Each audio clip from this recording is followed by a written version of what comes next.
hit the share.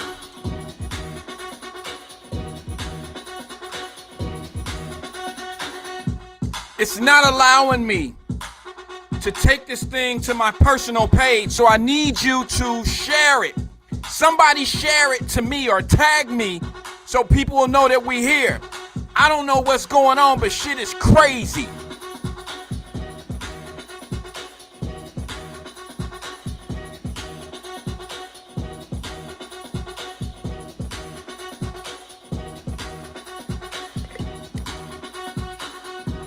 Who with me? Where y'all at? Let me ask you. Quick question. What's good with everybody? Welcome to Wyatt-Live. It is Tuesday. I apologize for yesterday, but I ain't got time to explain it. Somebody do me a favor and please send the show to my personal page, to Randall Wyatt. For some odd reason, Facebook is not allowing me to show it on my page anymore. I don't know what's going on. This is show number 2, and they've done me like this. So whoever it was that did that last time to make it where you can see the show on my page, I'm going to try to pull it up again just to see. If you could just share it to my page, I really would appreciate it. If somebody can tag me and put it in it, that way people can see where we are, where we at, and what we doing, I would appreciate it. But for those that are here right now, I appreciate you. I'm not running late. I'm right on time. But I'm having some technical difficulties. Once again, it won't allow me to show the show over on my personal page. Good evening to everybody. What's good? How's Election Tuesday going for you? Oh, if you seen my live earlier, you know where I'm at with it. Share the video. Okay, Linda Reed says she shared it. Send it to my page, please. Let me see how many we got, because I'm not showing. It's not on my personal page at all. I'm not showing it on my page at all. Let me see if I can edit destinations. It's saying that it's sending the data to my page on both of those pages, but I'm not. It's not going there. It keeps saying sending data. All right, so it's perping right now. It's not sending anything. The other outlets can actually see it. So please send it to my page so people can know where we are and what we're doing. They may not know to come to Wyatt-Live page. They may just go directly to the Randall Wyatt page. And I need them to come to the Wyatt-Live page. Or I think I sent it in Messenger as well. Let me see if I can share this to Messenger just in case people are looking for us. Pretty sure I did. Wyatt-Live Messenger. That way, if they're part of the Wyatt-Live family, they can get in it from our Messenger group. What's up, Jesse? That's Mr. Controversy. If y'all know, there was a murder right behind his kid's gym. I don't know if it was today, last night, or what it was, but there was a dead body found.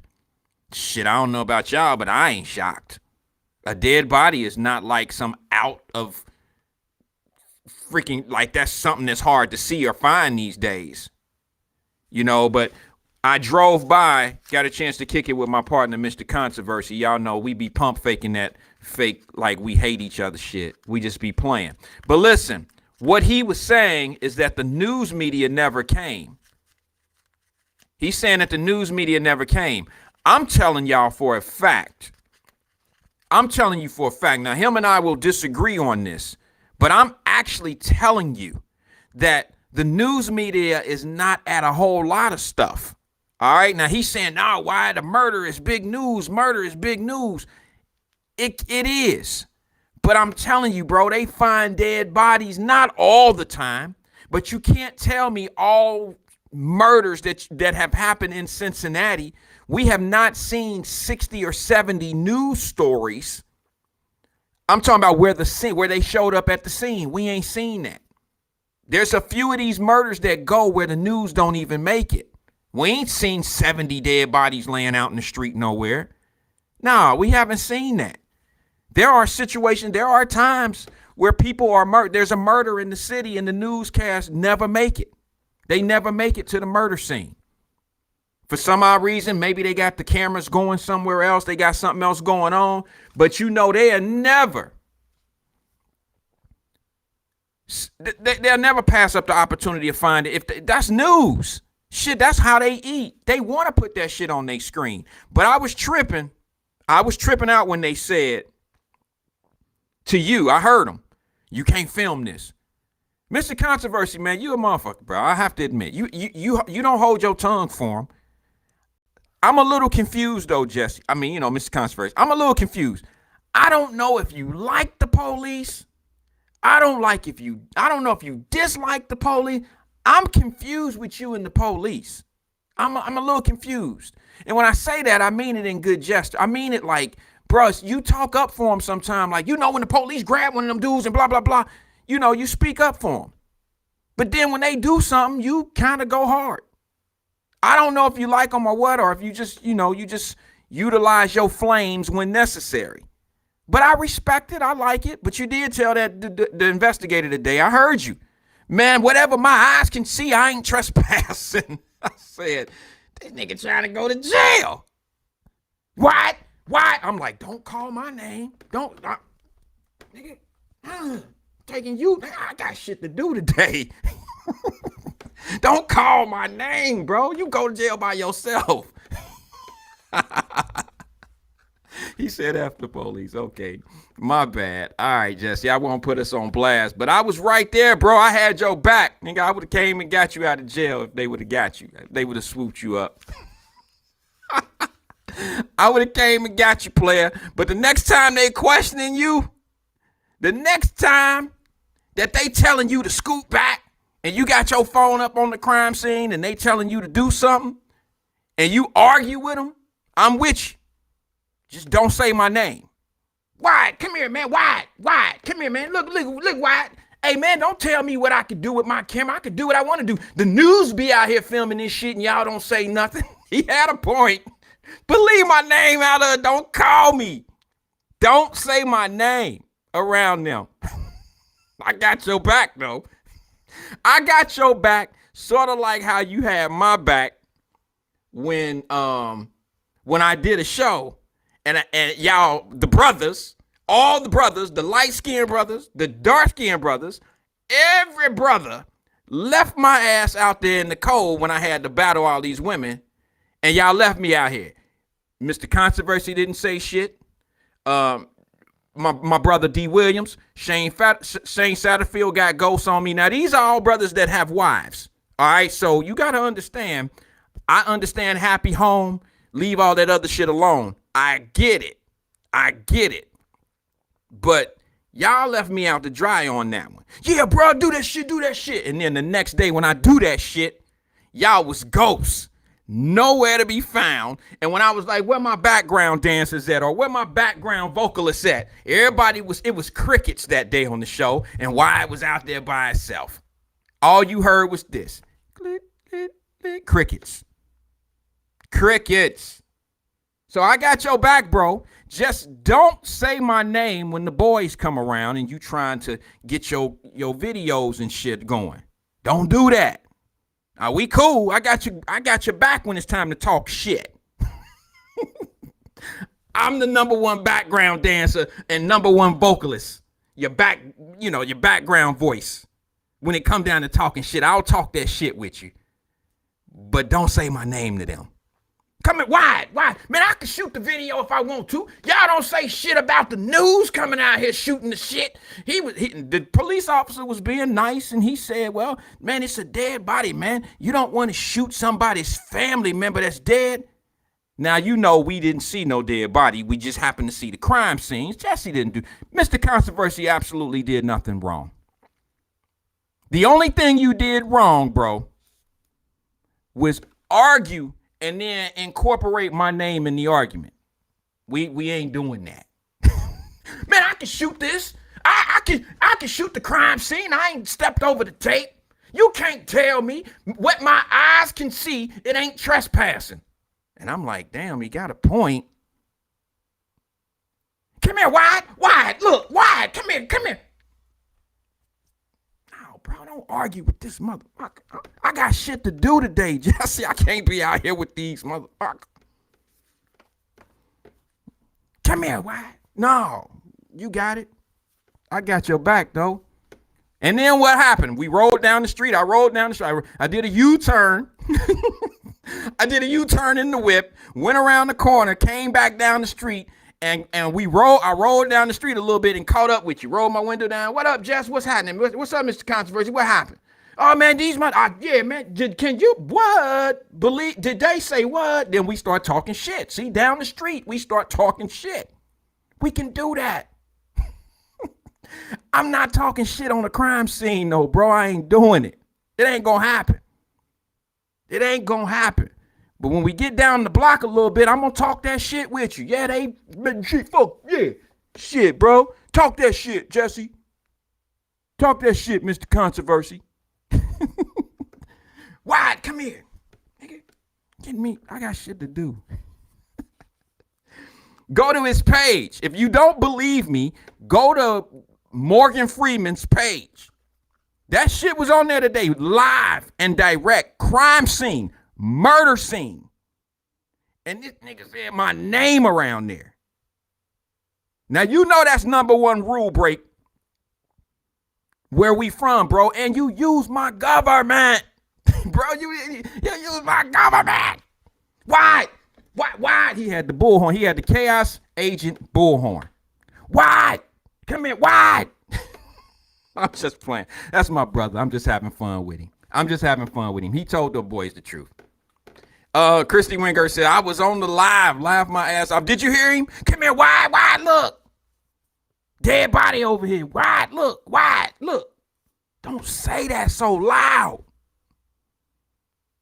I don't want nobody asking questions. I don't know. I was just there. I was over there.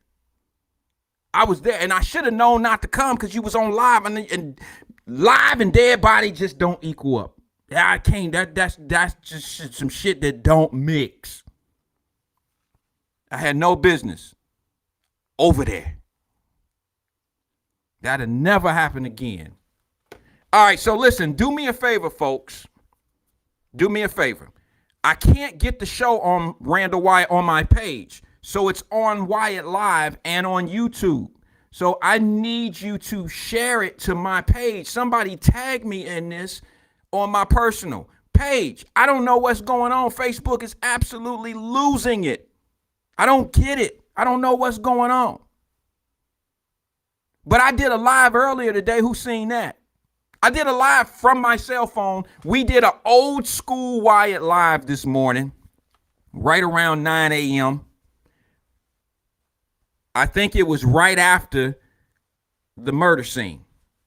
Yeah, because I was going to go live and direct from the murder scene until my co-host, Mr. Controversy, starts saying my name out loud. So I was like, well, we're going to pack this shit in, y'all. Let's go. Because he started arguing. I was going to go live and do some real journalistic shit. You know, I was going to do some journal shit.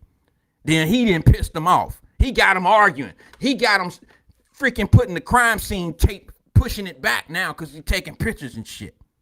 And I wanted to do some journalism.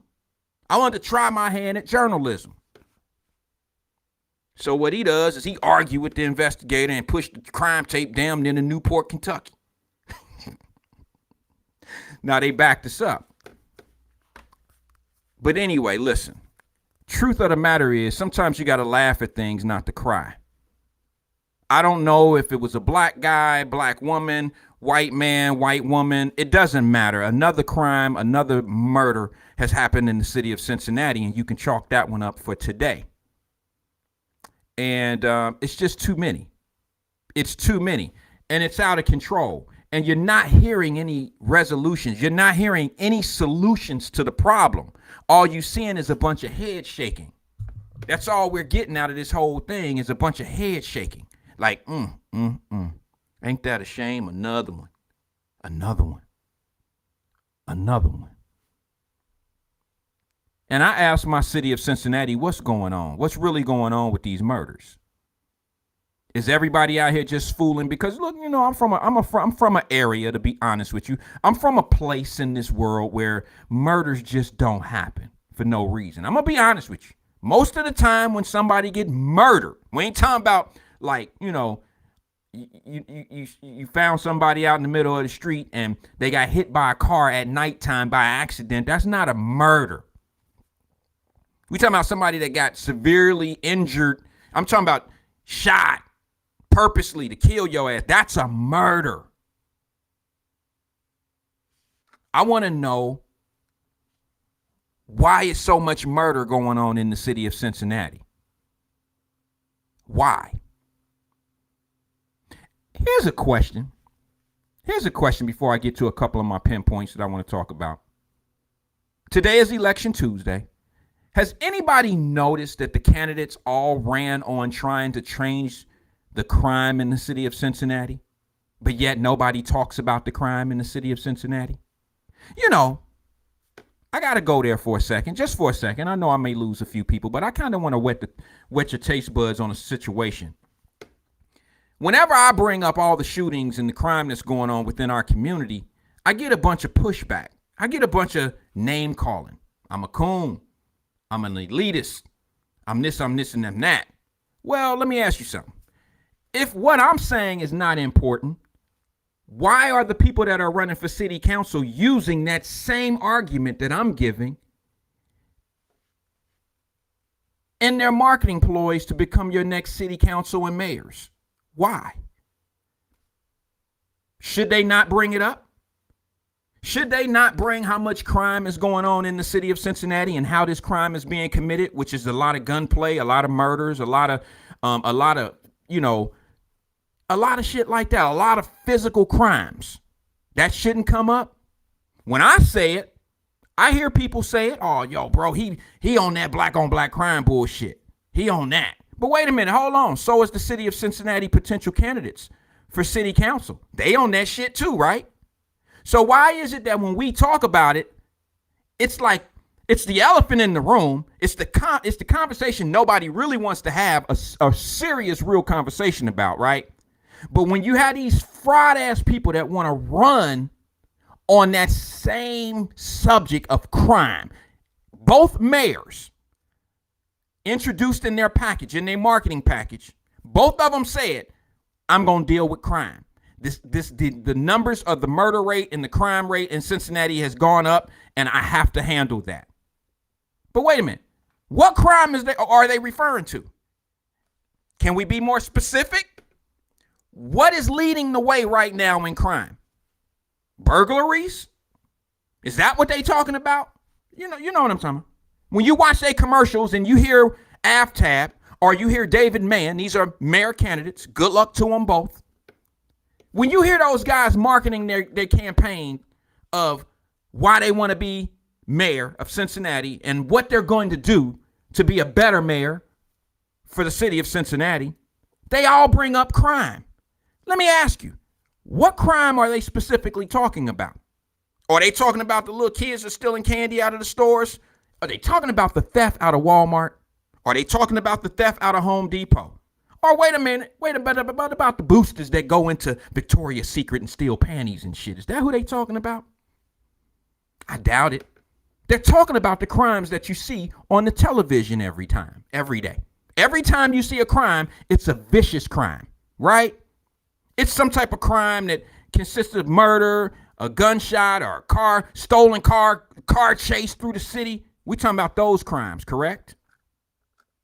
Right? So why is it that it's okay for them to talk about those crimes and how they gonna change it and how they not gonna stand for that? But when I talk about the crimes currently, day by day, talk about the shootings day by day, they call me an individual who is blaming the black community.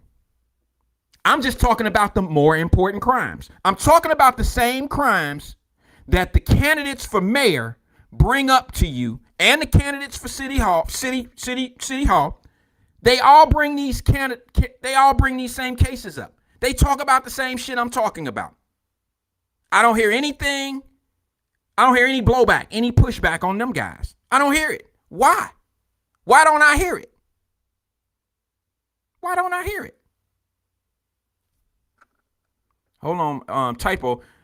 Morgan, I'm sorry, I call him Morgan Freeman. But Jesse says, why Chief Isaac is getting talked about like they did old police chiefs, like they used to do old police chiefs. I don't know. I know he about to get up out of there. Oh, why he isn't getting talked about like the old police chief. I know he about to go. What they gonna talk? They looking for a new chief right now, bro. What they gonna say about him? What he gonna do in the next month and a half? He chilling. All he doing right now probably is getting his retirement packages together, making sure his pension is in order, and he want to know what day his paycheck is coming. I ain't got no beef with that. The man put in, what, 30-something, maybe 40 years, 30 years or so in the police department, and he survived it. God bless him. God bless him. But I look at it like this. What is the chief of police going to do here in Cincinnati anyway? What can he do? What is the mayor of Chicago? What is the police chief of Chicago doing right now? He can't do shit either. He can't do nothing. The police chief in St. Louis can't do anything. They not doing shit. They just doing their job. Look, crime is only, listen, man, if you expect the police to solve all these murders and all these crimes, and if you think they're going to stop crime before crime even happens, well, that's just the most ridiculous thing in the world. The police are there to investigate and maybe add a presence so a crime won't happen on this block. But if they standing on this block and there's a free block down there without a cop on it, chances are that's where the crime gonna happen. But I am not gonna let these chaos agents off the hook. Yeah, I know I shifted a little bit, but here it is. I am not gonna let these chaos agents off the hook because they are the ones that make the noise about stop that black on black crime shit. Stop talking about it. Well, your candidates are talking about they're going to stop all the crime in Cincinnati. What crime, chaos agents, are they referring to? What crime is Aftab and David Mann? What crime are they referring to when they say we're going to get this crime under control in the city of Cincinnati? What crime are they referring to?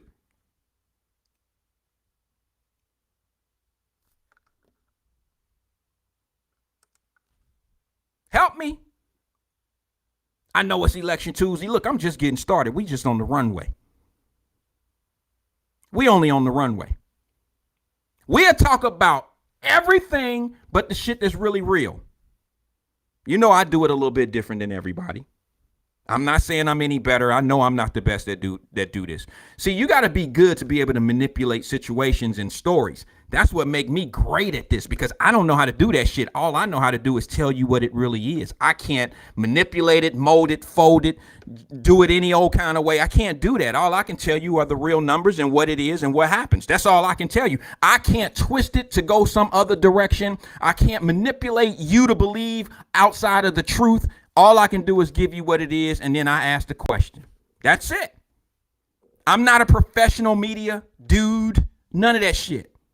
I'm not that. I don't know none of that shit. I don't know how to do that. All I know how to do is tell the truth about something and then give you my opinion on it. That's all I know how to do. Kind of makes me boring, don't it?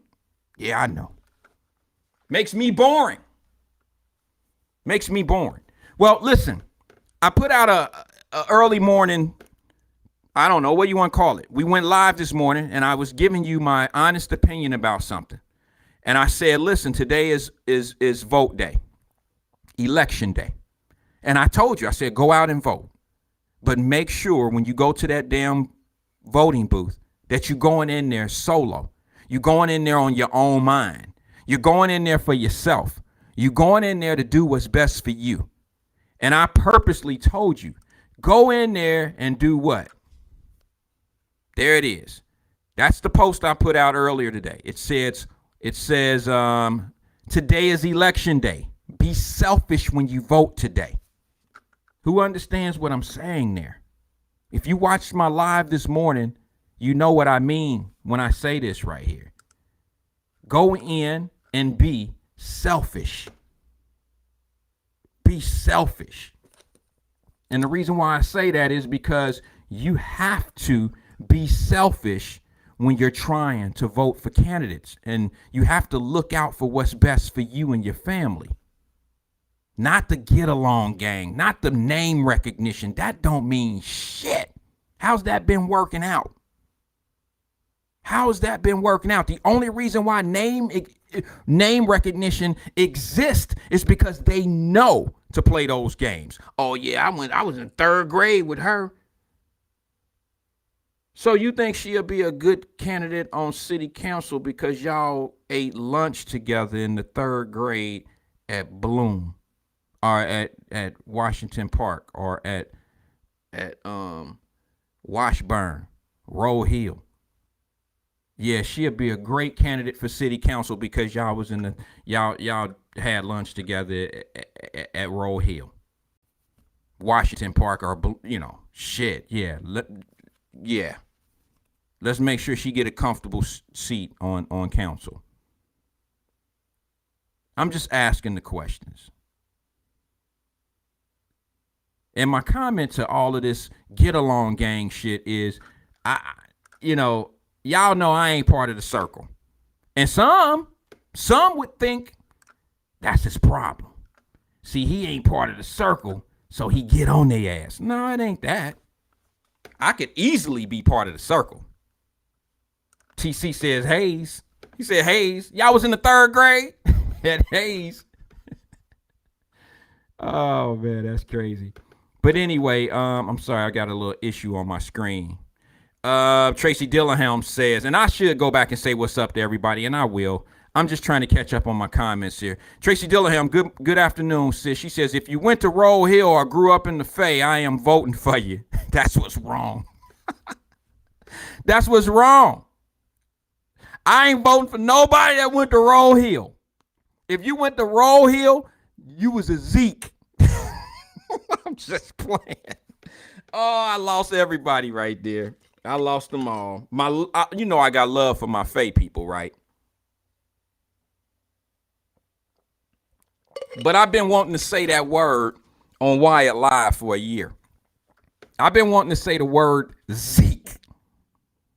Now, some might think that's a running back for the Dallas Cowboys, but us old heads know exactly what a Zeke is.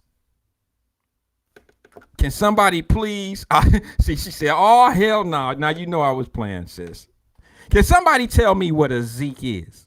Can somebody tell me what a Zeke is? Who remember a Zeke? Who remember? I'm just having fun with it. No, it wasn't stupid. They wasn't stupid, Crystal.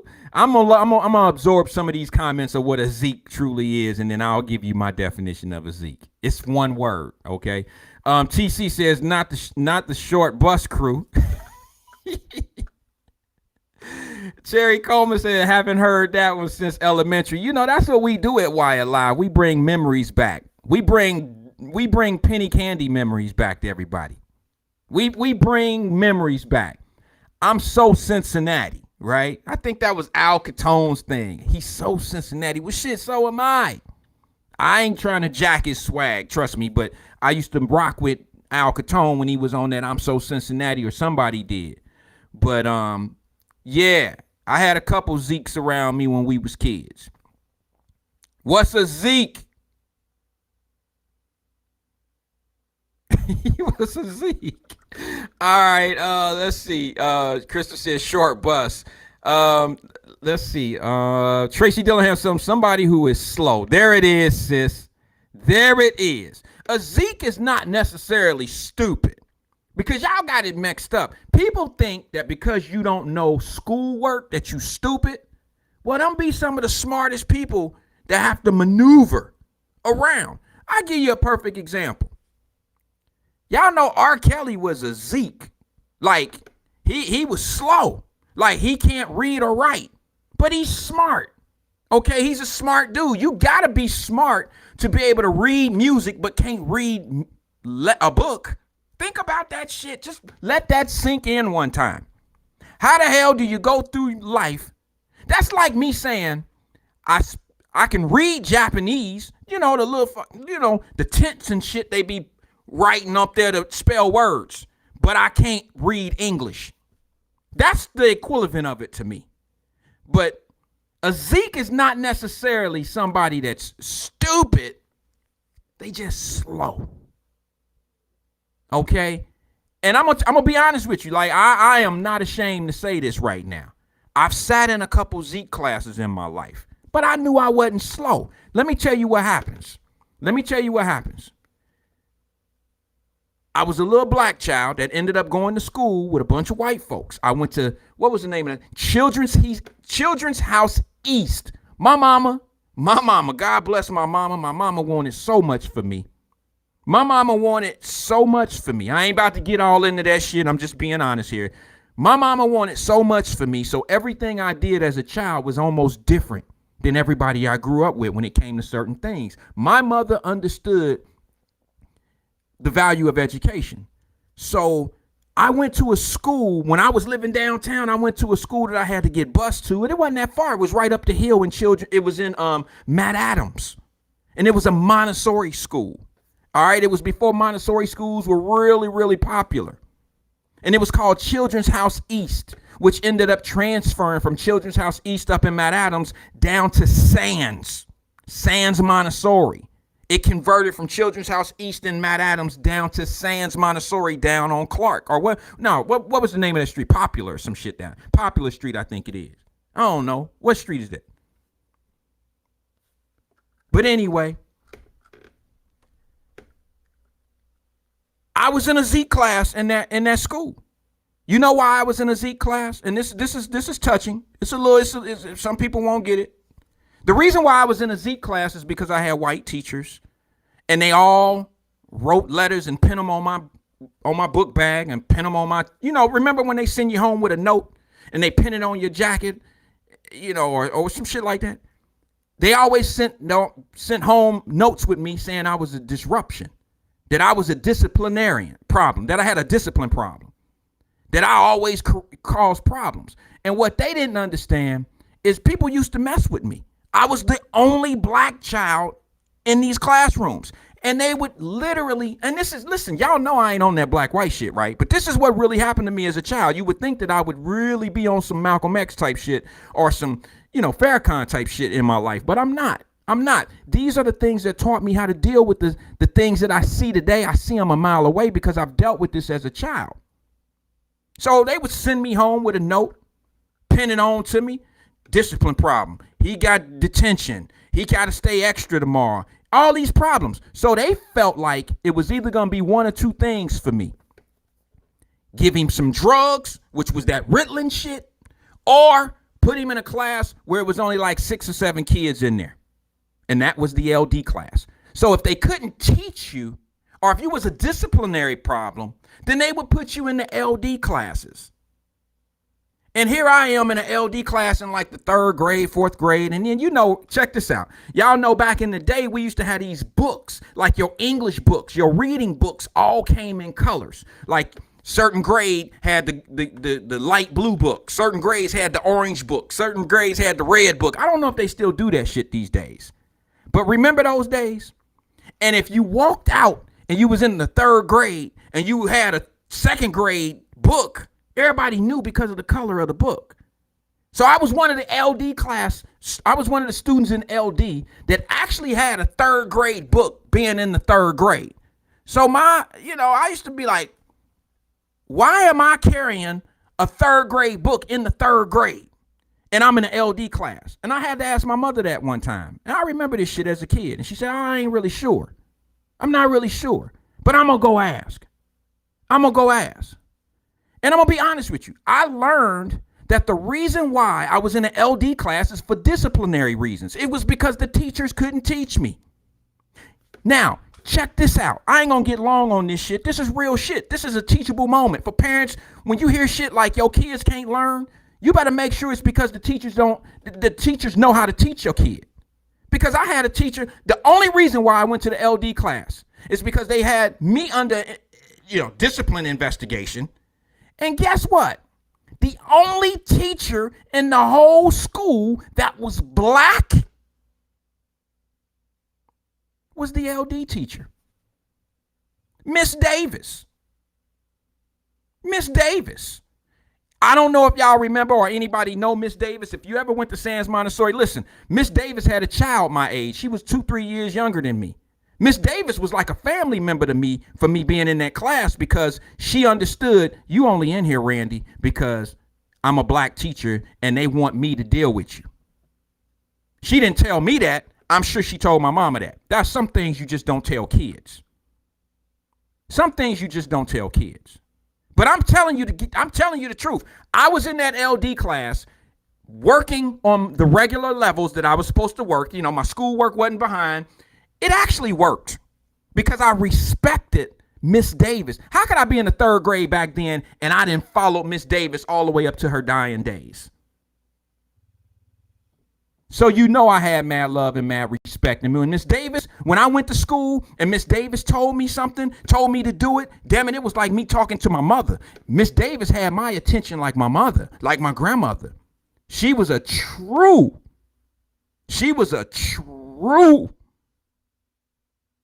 educator, because she didn't just teach me ABCs, 1, 2, 3s. She taught me how to be an individual and respect myself. And she taught me how to maneuver around that group over there. Y'all know what I'm saying? She taught me how to maneuver amongst those people that was poking at me, creating a monster of me.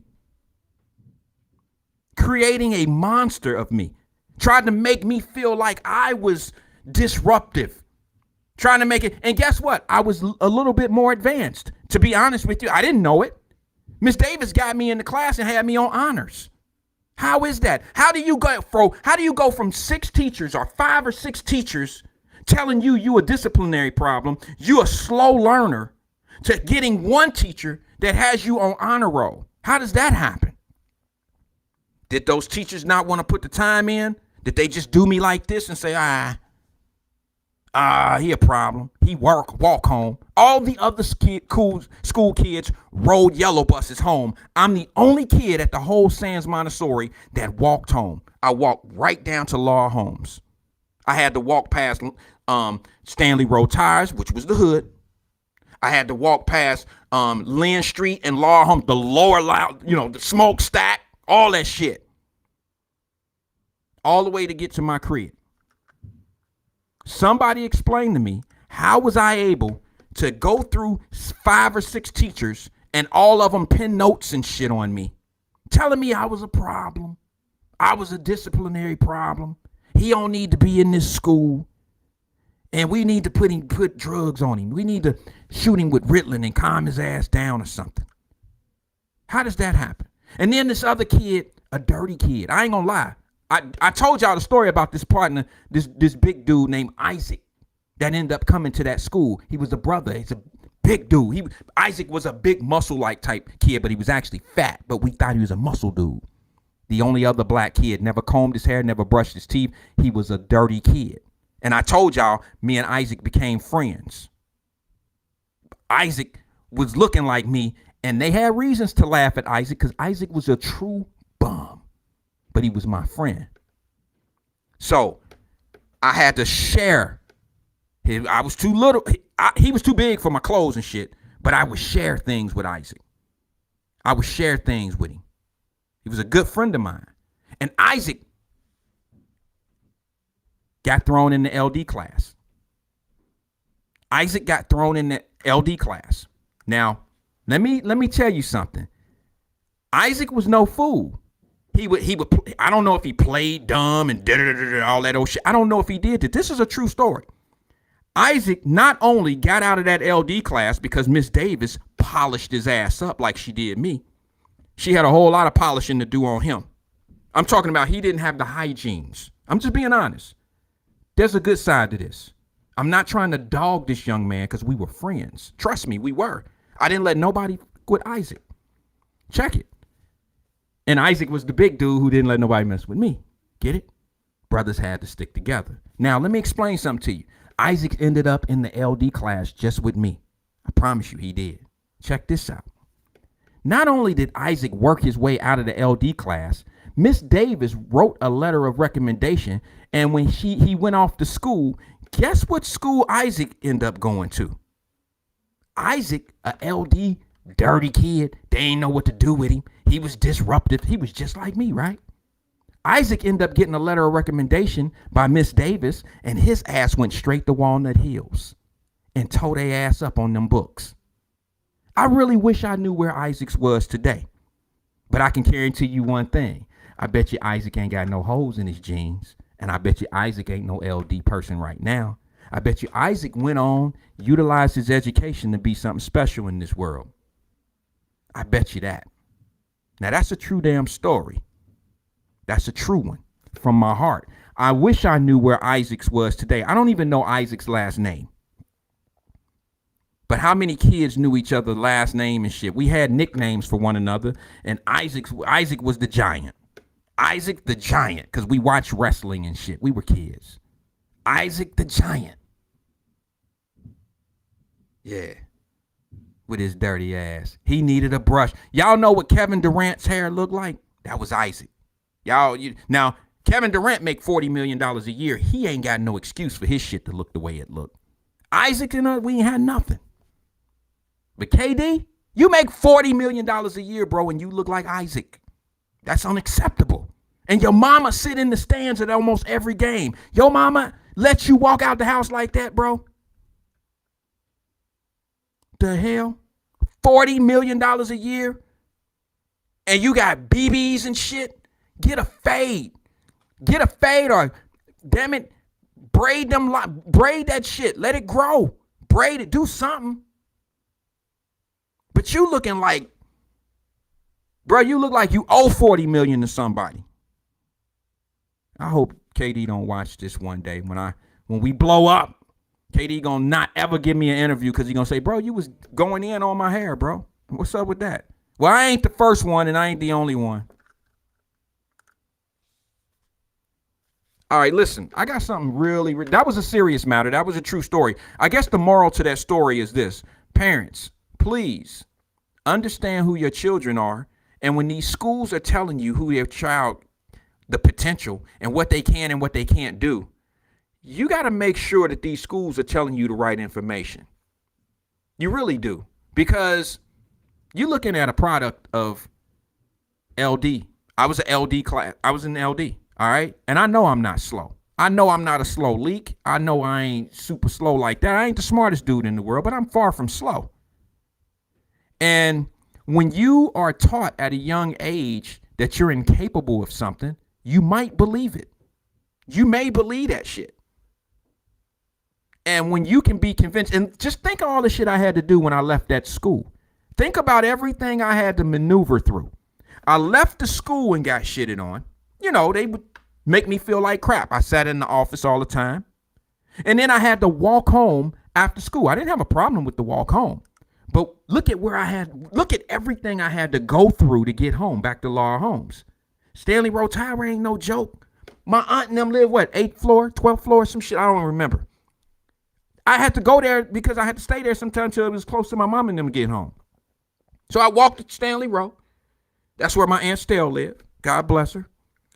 And I would, stay at Stanley Road sometime. Sometime I'd have to walk through Stanley Road to get home. I'd have to go down by the smokestack, down by, Link, right there on Lynn Street. Look at all the shit a kid that could have been influenced of he ain't shit. Look at all the traffic of horrible shit I had to go through that I could have been part of. Man, we got to understand these things. We got to know why these kids are making these decisions at a young age. And it can come from so many different directions. We talk about our school systems, but I don't know if we're talking about the right shit when it comes to our school systems. I don't know if we're always on point. We always blame the schools, but we never blame the people who send the product to the school. Yeah, the product. I was a product. Your kids, they're products. You sending them to a factory to be fixed. The schools are the factories. And when we get there, you got to make sure that you're being taught the right way. You have to make sure you are being taught properly. But you also have to make sure that what's being told to you is accurate about your child. If not, you might start thinking something different about your own kid. Now, my mother would not allow them to put me under no medication.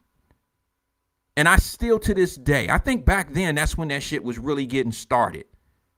They were putting kids on Ritalin and all these old muscle relaxers and all this old crazy. I'm like, whoa. I said, whoa. And that shit is still going on. I got a couple of great nephews, you know, that are hyped up and shit. And they say they didn't put them on those, you know, on medication. And I'm like, no, don't do that. Let's figure out a different way. But I'm not their father. I'm just an uncle. There's other ways, folks. There's other ways. All right, let's get on to something different. Let me take a sip. Hit the share. Somebody go to my Facebook page and let Randall Wyatt know we here. Facebook is tripping. They won't allow me to show this on my page. I don't know what it is. I've tried it and tried it and tried it. But I went live earlier today, and I didn't have a problem going live straight from my phone.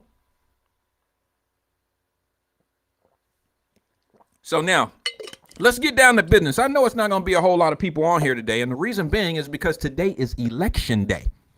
Today is the day. What I want everybody to do, if you don't mind, is whoever you voted for, keep it to yourself. This ain't one of them, let's make sure that the price is right shows, and let's make sure everybody did the right thing. The only thing that I ask you today is make sure when you go in and vote, I just want to make sure that you are voting. Hold on one second. Let me see something. Sending information still. I don't know why it's doing that. I want to make sure you're being selfish when you vote. I want to make sure that whatever you voted, whoever you voted for, that you are, I'm going to get to that, QT. Thank you. I promise you. I can't wait to get to that. I got a nice story for everybody. All right. I'm glad you put that up there because it reminded me. I want to make sure that you're being selfish. I want everybody to go in there and vote. I'm not an advocate. I'm not trying to tell you not to vote. But if you don't know what you're doing, you are better off not even doing anything. See, don't let people fool you and think that if you don't vote, you wasting your life, or this ain't right for you. No, let me explain to you guys. Some may not agree with this, okay? But this is my opinion. This is no fact. This is just Wyatt's opinion on voting. I have no problem with people who don't vote. And the reason being is because if they don't vote, that might mean it's because they didn't have anybody that they rock with. Like none of the issues were on their what they want to do.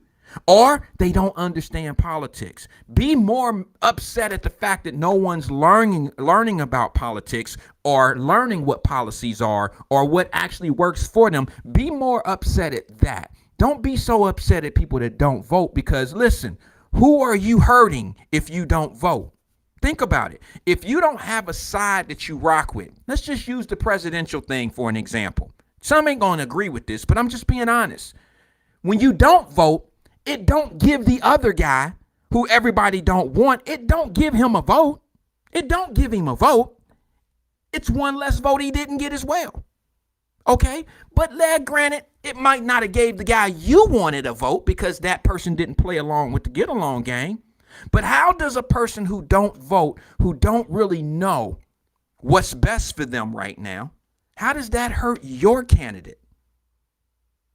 How does that hurt your candidate? Did you vote for your candidate? Then worry about your vote. Worry about that your candidate is going to get enough people that believe in the shit that he or she was pushing out there. Don't worry about those that don't vote. I know that sounds crazy because we as black folks died to vote. Died for the right to vote. But what does that right give you? It gives you the right to decide on who's best for you. And if you don't have that decision made yet, damn it, you just don't have that decision made yet. But you have not hurt anybody by not making your mind up yet. This ain't like the COVID thing. Some people believe, well, if you don't go get the shot, you hurting me.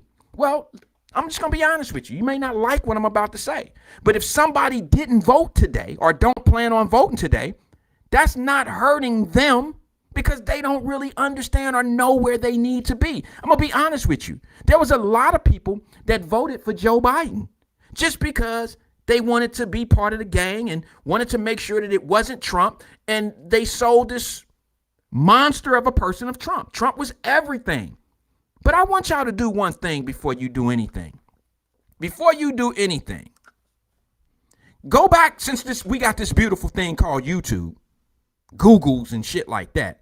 Go back and look at Trump in the 80s and 90s, especially the 90s and early 2000s. 90s and 2000s. Look at how many Negroes rock with Trump because he was Hollywood. He was not Hollywood. He was Vegas. Mike Tyson, Don King, Evander Holyfield. I mean, that's just the boxing game that I know. Diddy. All of these guys used to rock with Trump when it was all about the money. When it was all about the prestige and the fame and the clout. They all rock with the rich white dude. What all happened to that? He's the same dude he was then. He was making money. At that time, he was at the worst. If you want to call, listen, I'm just going to be honest with you. The worst time that you can catch a millionaire is when he's getting his money, not when he got it. Because he'll step on your ass to get where he need to be. But once he get there, he might give you a little bit of slack. You know, most people, you know, kings in the attempt to be a king, they'll step on anybody. They'll knock you down off the mountain. They'll drag you down. They'll make sure you don't get where you're going. They will badmouth you. They will do everything to make sure that you are the worst person in the world and nobody have faith in you. Right? But once they get there, they got to still do that to maintain. However, they might not be as vicious because they've made it. They've made it. All right, so here's the thing about voting. I see some things. Tracy Dillingham said it, and QT on on YouTube said the same thing. He said Brian Gary threw out a fake Democratic endorsement list. Yes, he did. I don't listen. I don't know nothing. Listen, I only know personal stuff about Brian Gary. I know personal stuff about him. So if you want me to tell you the personal that I know, since he's a public figure, I'll say it. But if you don't want me to say it, just say no, Wyatt. Don't do that. Don't do that. Don't do that. But if you want me to say it, I'll say it. But I'm going to be honest with you. You might not like what I'm going to say about Brian. What's his name? Brian Gary. What's up, Cleopatra? She's checked in. I'll give you a couple seconds because I'm going to take a squig. I just want to know, do you want me to say something? I will.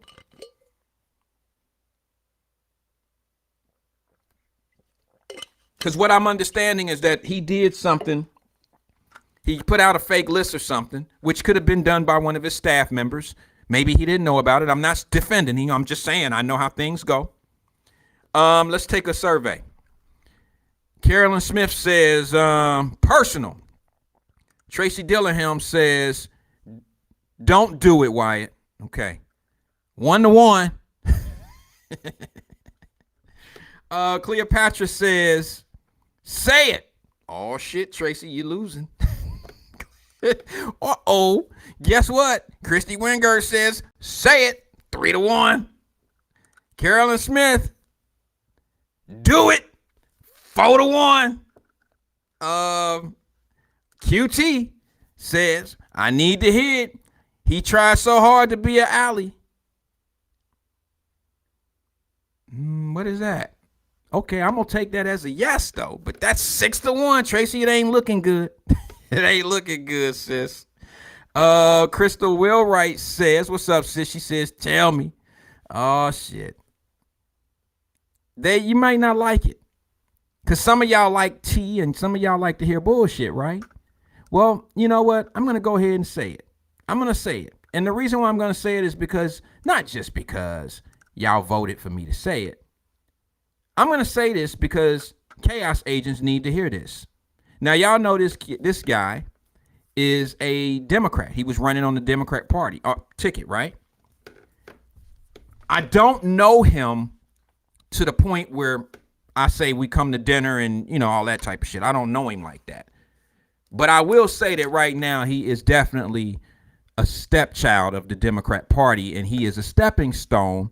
And I think it's because he's a nice guy, and they know. See, what's going on in our community is we step on people.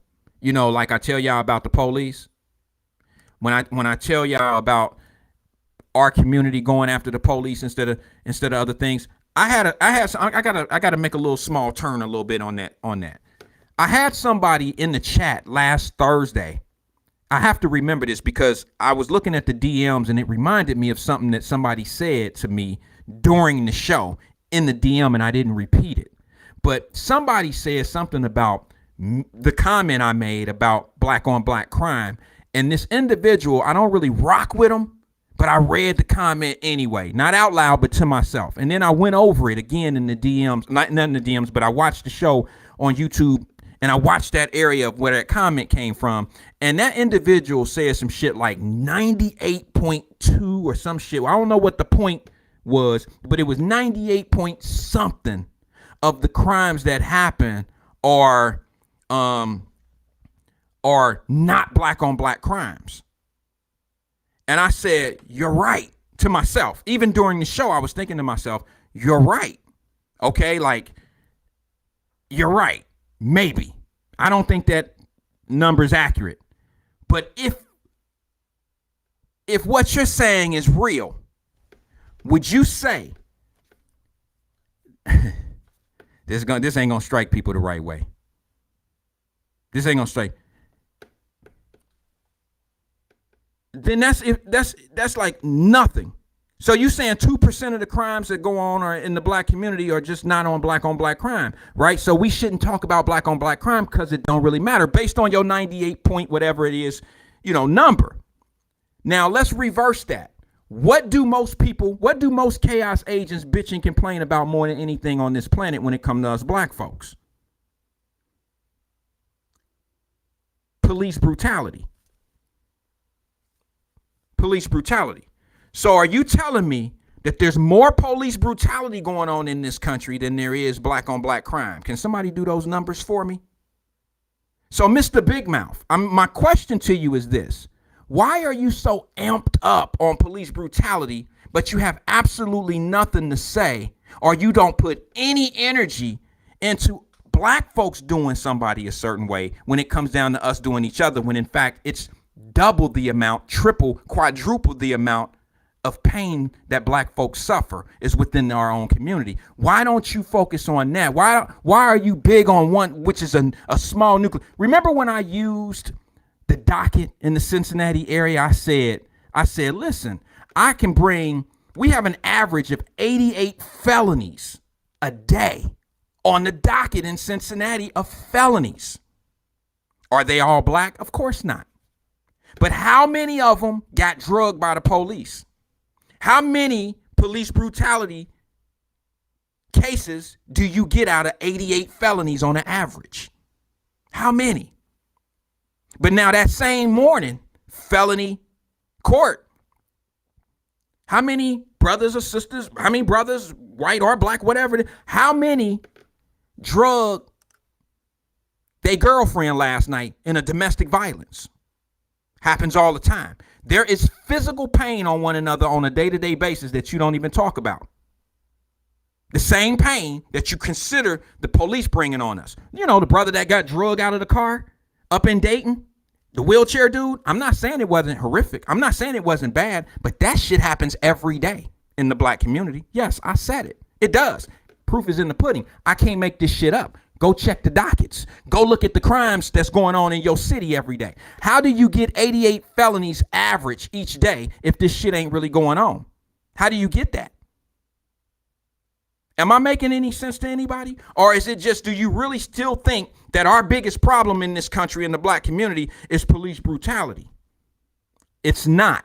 But why is it that they have us focused on police brutality? Why is that the number one subject? How many protests and riots did we have last year, 2020 in the summertime?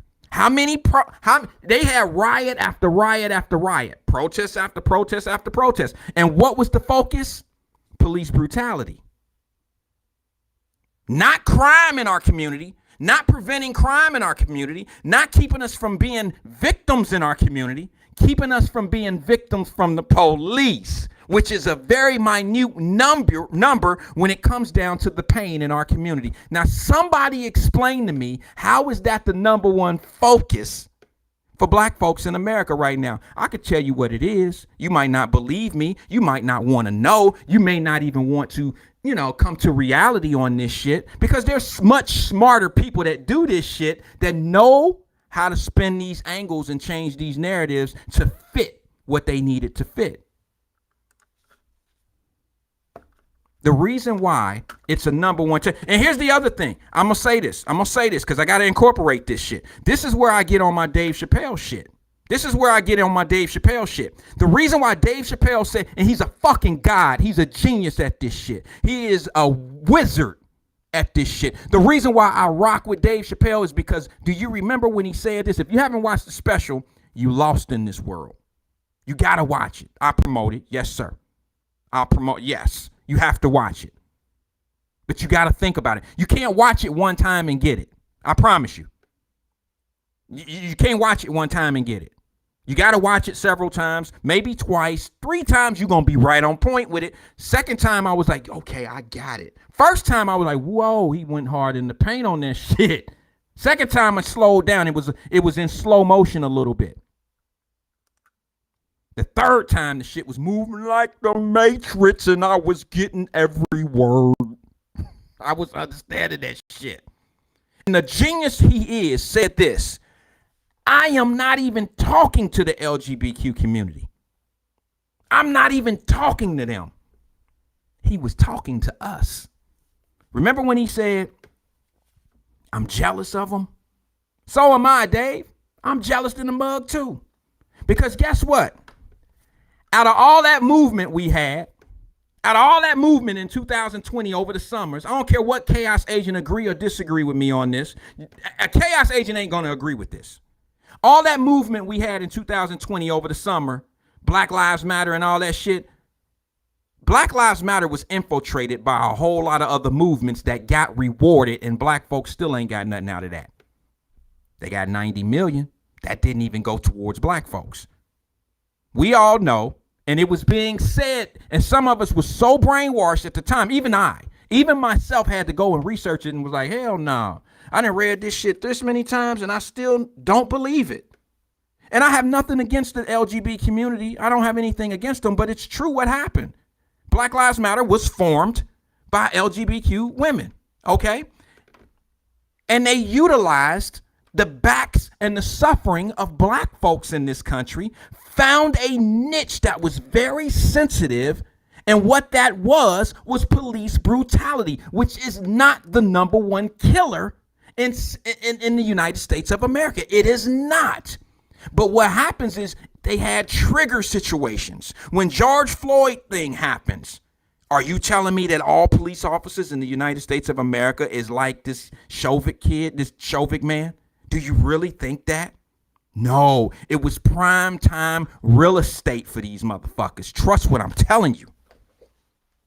You know, in the movies, let me give you an idea. You could be the hottest rapper in the world. You can have bars. You can be the smokingest ass rapper and ain't nobody never heard of you. And you can have an album out. You know why they ain't heard of you? Because Jay-Z just came out with his new shit and ain't nobody paying attention to the small guy, so they don't even hear your album. In this thing called life, it's all about timing. And if you come out and if certain things get traction, and if you hit, you get some traction, it take off. Pew! And it make everybody else sit back. That's why Jay-Z told all his boys at one time, he said, listen, everybody signed the Rock Nation. He was like, man, we got to flood the market. We got to flood the market with music. We got to flood the market with music. Like right now, you know why he said that shit? You know why he said we got to flood the market? We got to put it all out there. We got to stay hot. We got to do. You know why he said that? You know why Jay said that? You know why Hov said that? Because it was this little bitty dude coming up on their ass, sneaking up on their ass, and his name happened to be Curtis Jackson, known as 50 Cent. And Hov said it. He said, hey, Bleak, y'all niggas better put this music out. We gotta saturate the market so this dude can't get no traction. 50 got traction. Bleak, all of them fell off soon as 50 hit. Bang. And that's what happened in this case. I know a lot of y'all like, what the hell? 50 Cent, what are you talking about? I'm just telling you how the world works, how the United States works. And it's very simple. Black Lives Matter found a niche, a hot one. And guess what? Curtis 50 Cent, let's just call him George Floyd in this case. Came on the scene, that incident happened, and it blew up. It was about timing. It was about timing. Most black folks that have occurrences or situations with a police officer, we don't have no problems. Call me an elitist, call me whatever you want. Now, I ain't talking about when I was in the mix. I didn't have my problems with some police officers, but damn, wouldn't you think a person that knew when he was doing some shit wrong won't get mad because the person that's checking me is checking me because that's their job? I very seldom have problems with the police just being black. That ain't my issue. I got more problems with niggas. I'm just being honest with you. I mean, I got to watch my back from them. They the ones that use me and abuse me. I ain't got to worry about no police doing me bad. I don't none of them owe me no money. I'm just being honest. Hey, you could take that one. You can cut me off now. I'm just being as hunted as I possibly can.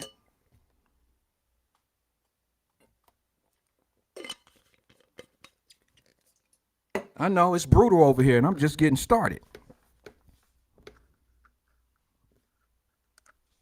I'm just getting started. But what happened was Black Lives Matter caught wind. Here's the thing. Now, how is it that you done did all this niche of, police brutality, and the only people that get anything out of all those marches and Black Lives Matter, you get murals, you get money raised, you get all these corporate dollars, you get all this systematic conversation, but nothing happens for the movement. Nothing happens for black folks. But out of that movement that got infiltrated by the LGBTQ community, they get executive order. They get something out of all that shit from the fire of summer. I call it the fire summer of 2020. Yeah, that's what I call it. Now, a lot of people ain't gonna like what I say about this, but let's just be real. Let's just be real. Why are we as black folks tripping about January the 6th? Because we've been taught this is something that we can stay mad at. I don't give a fuck about January the 6th. That shit ain't got shit to do with me. Ain't got nothing to do with me. Nothing. But you know what? I ain't mad about the summer of burning 2020. That ain't have shit to do with me. If you're not mad about what happened during the summer of 2020, all that rioting, all that protesting, all that shit that you didn't get anything out of, how the hell you gonna be mad at January the 6th? I'm just curious. You just mad just to be mad. You a chaos agent. You just mad. Because that shit ain't had nothing to do with none of us. And here go the thing.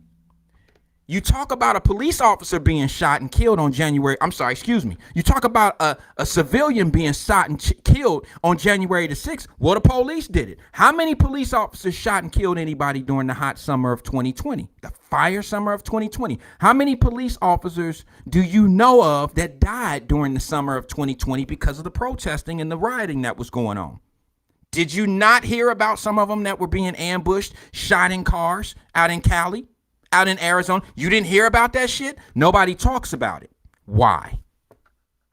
How many police officers got shot during January the 6th? I'm not defending January the 6th, but I'm not defending the summer of 2020 either. But there was a whole lot more instances going on. Now, somebody made a comment. I don't know if it was on a show, if it was the host, or if it was somebody that made this comment. I don't know, because it was like, duh, it just didn't. I didn't care, but I just had a rebuttal to it. And that comment was this. The comment was, well, remember when we went over to, when the Black Lives Matter had the protest up in DC, they had the freaking National Guards and the Army and everything. You know why?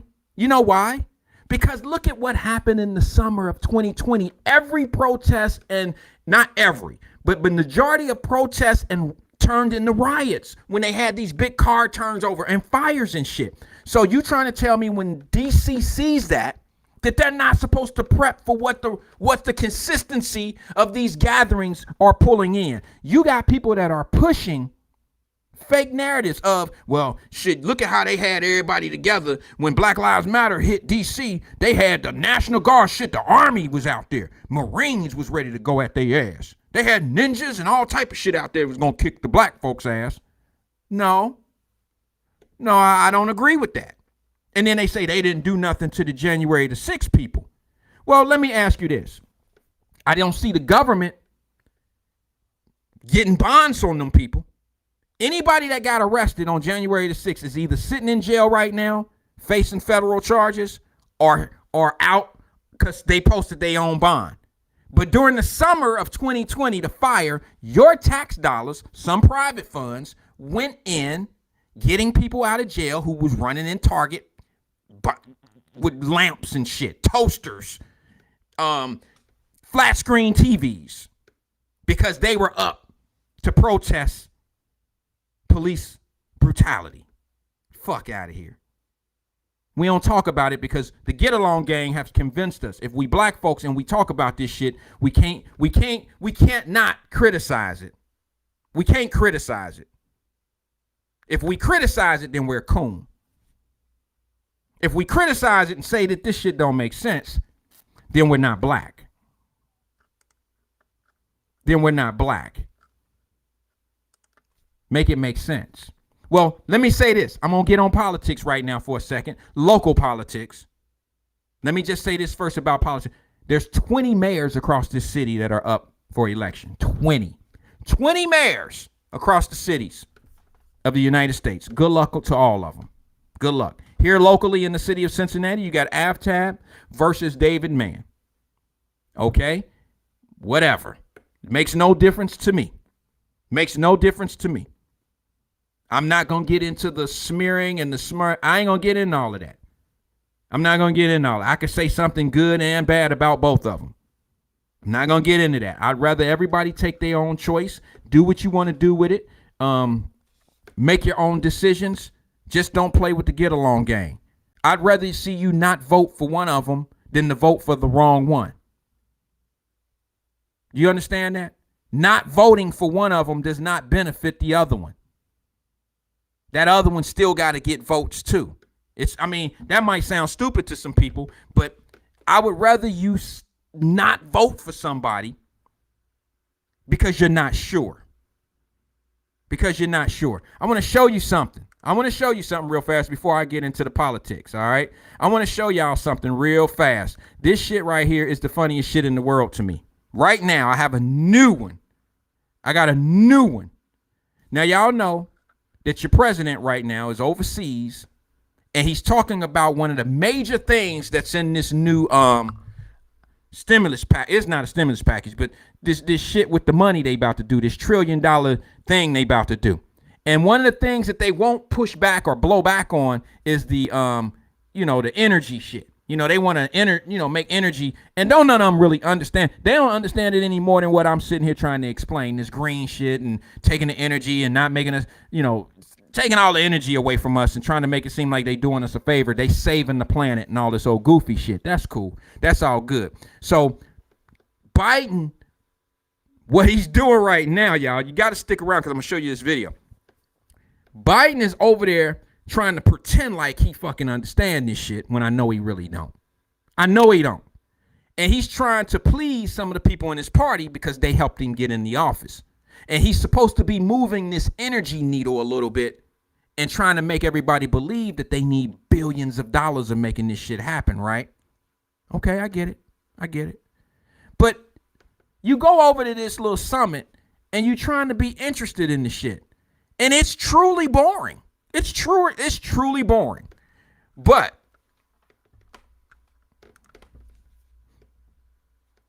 let's be honest. If you're the president of the United States, you got to be more interesting at topics that you spending trillions and hundreds of millions of dollars on. You got to be a little bit more interested in it than this. I'm about to show you this video, and I want y'all to tell me if this shit is wrong or right. Disabled and non-disabled all around the world, I call on you to commit to concrete actions to stop the destruction of this magnificent planet. This conference is one of the most important meetings in history. You have the chance to make decisions and reach agreements which will affect the lives of generations to come. You are in a position of extraordinary power. You can change forever the trajectory we are on. You can make a world that is once again full of hope.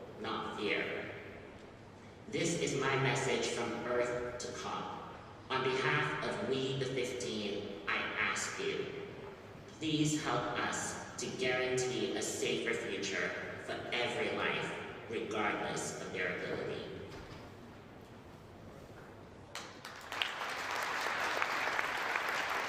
Please welcome the Prime Minister of Italy, Mario Draghi.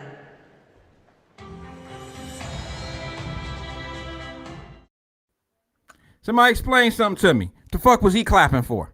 He ain't heard a word. He ain't heard a word of that shit. What is he clapping for? That's the president of the United States. That's our president of the United States, who's about to spend trillions of dollars, hundreds of millions of dollars of our taxpaying about some shit that they talking about, and this motherfucker sleep. And he over there like this, and you know how it is. I done been in meetings. I ain't never ran a meeting, or I ain't never represented my company, and I'm spending a large portion of my money, and I was so disinterested after convincing all my constituents that this shit is important, and you catch me on film, and I'm asleep. I'm falling asleep. I don't want to hear that shit about, oh, he working hard. What the fuck he doing? How is he working hard? He sleep more than you. He might be on the phone a lot, but you can chill in bed on the phone. When you're the president, I ain't never seen a president of the United States. I know he in Europe. I know it's a different time frame, all that old shit. But come on, Joe. Did y'all see the aide, you know, one of his aides come over and pretend like he had a question? They woke his ass up. That was the trigger. Go, hey, y'all, get that motherfucker. See that shit? You dead. Somebody tap his ass on the shoulder. Go take a phone over there and play like he got a call. Hey, John, get your ass over there. Y'all see his sleeping ass? Somebody caught it too late, though. The president is asleep. Secret Service, the president motherfucker sleep again, yo. And that's what he's spending our money on, that conversation. That was a meeting about the green shit and the saving the planet. And this is what has to be in the infrastructure program. This has to be, he's spending all his money. He's taking away energy cars. He making energy cars. He's taking away gas. He's doing all that shit. But he looked a little disinterested to me. And at the end, when the guy woke him up, because he scared him. You know, Joe was, y'all know, bro, you can't walk up on a motherfucker when they sleep. He scared him. Joe was like this.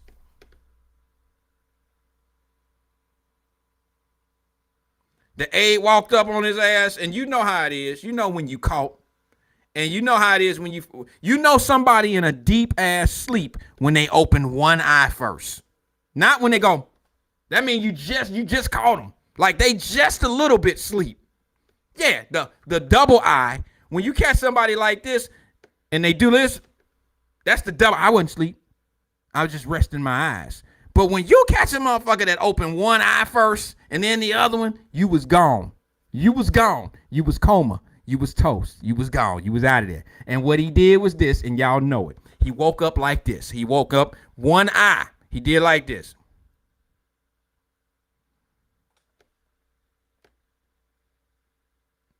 And the aide saved his ass, but it was too late. They got it. They got it. They got it. They got it.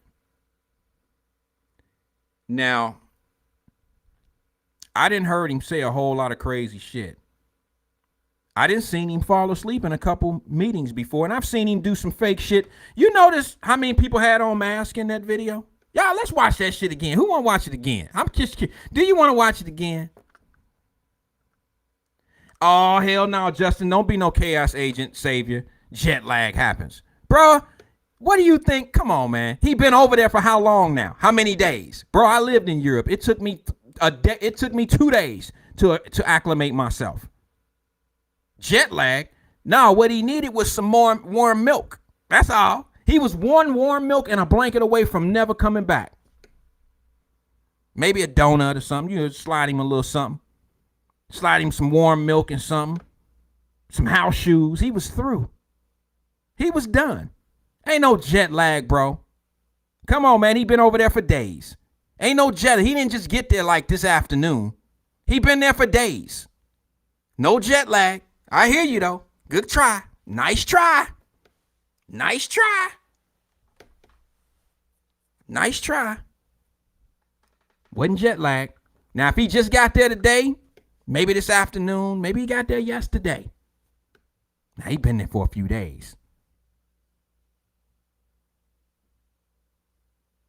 I get it.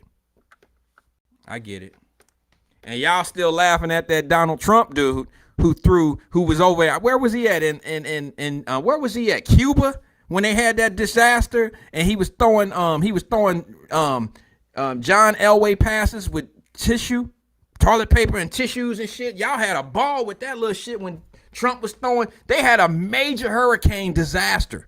Like, you can't get shit up with one. You can't wipe all this water up with one damn paper towel pack. And you out here throwing paper towels around like they the savior. Like it was, come on, bro. That Trump was on some bullshit right there too. They all do crazy shit.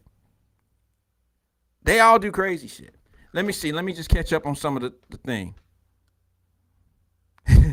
I got to read this one. Tracy, Brenda Harris says, I thought my mother was asleep when I tried to go to a party one night. No sooner than I hit the door knob, she said, going somewhere. Yeah, we all had it. Mama didn't open one eye, did she? Because she wasn't really asleep. Let me see something. Let me see what Justin says. He said something here. Let me read it. He said, that's a presentation, the checks and paperwork already signed. Oh, okay, yeah. Not really. They got to get that thing passed. They still got a lot of work to do. Yep. QT says he was asleep in the meeting with Israel Prime Minister talking to him with the press conference. I remember seeing that when he fell asleep on that one too. I remember that. I remember seeing that too. Brenda Harris said Biden needed to borrow my cologne, my Calgon. Take me away. I'm sorry, I don't have my glasses on. My Calgon. Take me away. A hot bath. Yeah, he was slippers away. Shit, if he had some milk, y'all would have not heard. He would have been snoring. But somebody caught him. The aide caught him and went over there and was like, you have a phone call. Oh, they hung up. They pump faked him with a fake call. You know that you can't embarrass him. Would you want to be the aide that go over there and tell the president to wake up during this important conversation, this meeting? You know cameras are all on your ass. How could you not? Bruh. I'd have to tell them, listen, man, this ain't a good time for me. I don't want the meeting right now. Can they start that shit in about an hour? I'm about to go take a nap. You the president of the United States, bro. You can do what you want to do. Tell them your back hurt, your neck hurt or some shit. I need to take a break. Give me about an hour and a half, 2 hours. Go get you a doze, bro. You don't have to sit there. That's clown shit to me, to be honest with you. All right. Let me talk about this local thing real fast because we're getting down to about 20 minutes left on the show. And I want to say, what's the guy's name? Brandon Gary? Somebody said, let's go Brandon. Is that his name, Brandon? Brandon Gary? I'm going to get that. Can I get 5 minutes of that? Brandon, yeah. Let me get that. Remember I asked you if you wanted me to say something, and the only thing I knew about him was something that I knew of that's personal? I'd like to touch it now.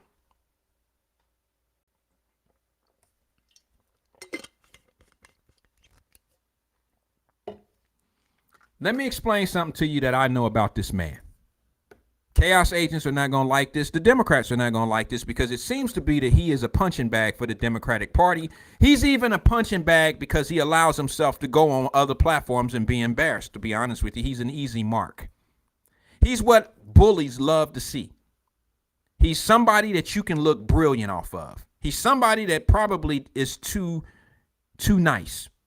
He's too nice of a guy, and he's easily to be taken advantage. You could take advantage of him. I'm being honest with you. I'm just being honest with you. Do I think he's a snake in the grass or any of that? I don't know. Brandon Craig, what is that? It's Brian Gary. And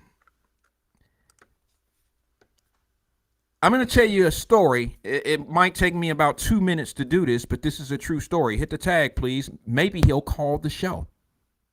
I don't know. I hope he hears this, because this is a true story, and I want everybody, and I guess you got a little bit time to go vote for him or not to vote for him if you want, but I'm going to share a story about him. She says, oh my bad. What county you voting in, Linda Reed? Ain't no damn Brandon Craig. Who the hell is that? He sound like a third baseman for NBA, for a NFL, for a Major League Baseball team or something. Brandon Craig sound like a running back in the NFL. I ain't no something. I don't know.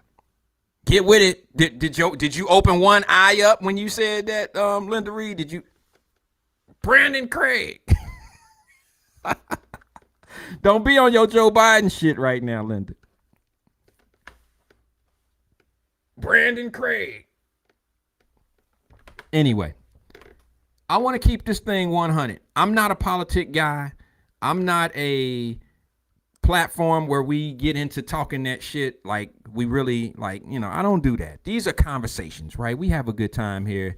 A lot of the shit I say is like personal. It's what we do. But I want to just share this with you.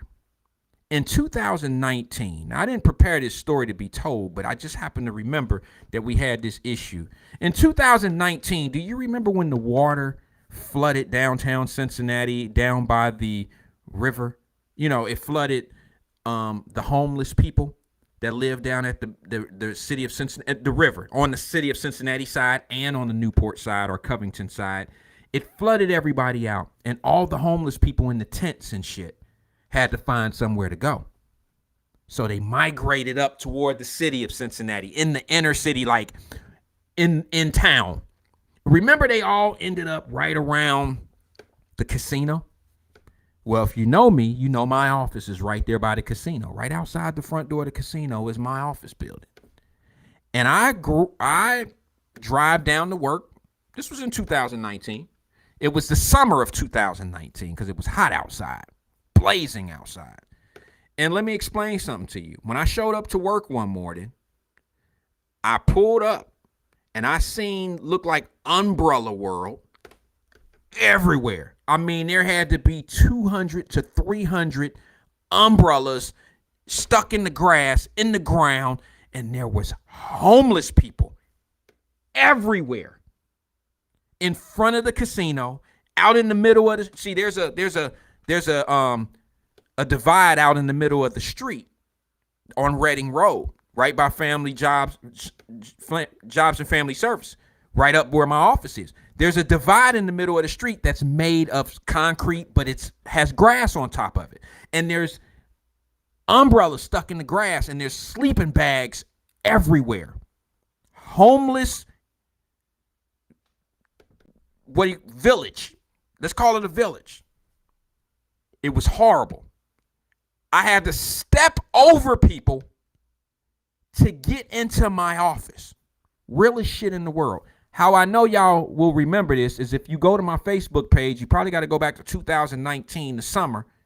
I took pictures and I went live. I didn't do live much then. I was just learning this shit. But I took pictures and went live and showed. I'm like, oh shit, what is going on? Some of you may remember that. Tent City, Tracy Dillingham says. Yes, it was a tent city. It was a funky tent city, too. I mean, it was white folks, black folks. It was drug addicts. It was homeless people. It was down at the river, right in front of the casino and in front of your boy's office. It had to be 200 to 300 people. This is real. So, this is what happened. I get to the office. I step over a few people to get into my own building. And as I'm sitting there, I'm looking out my windows, the same windows I showed you today. I'm looking outside and I'm like, what the freak happened? What happened for everybody to be up here? And then I start watching the news and here come the news cameras.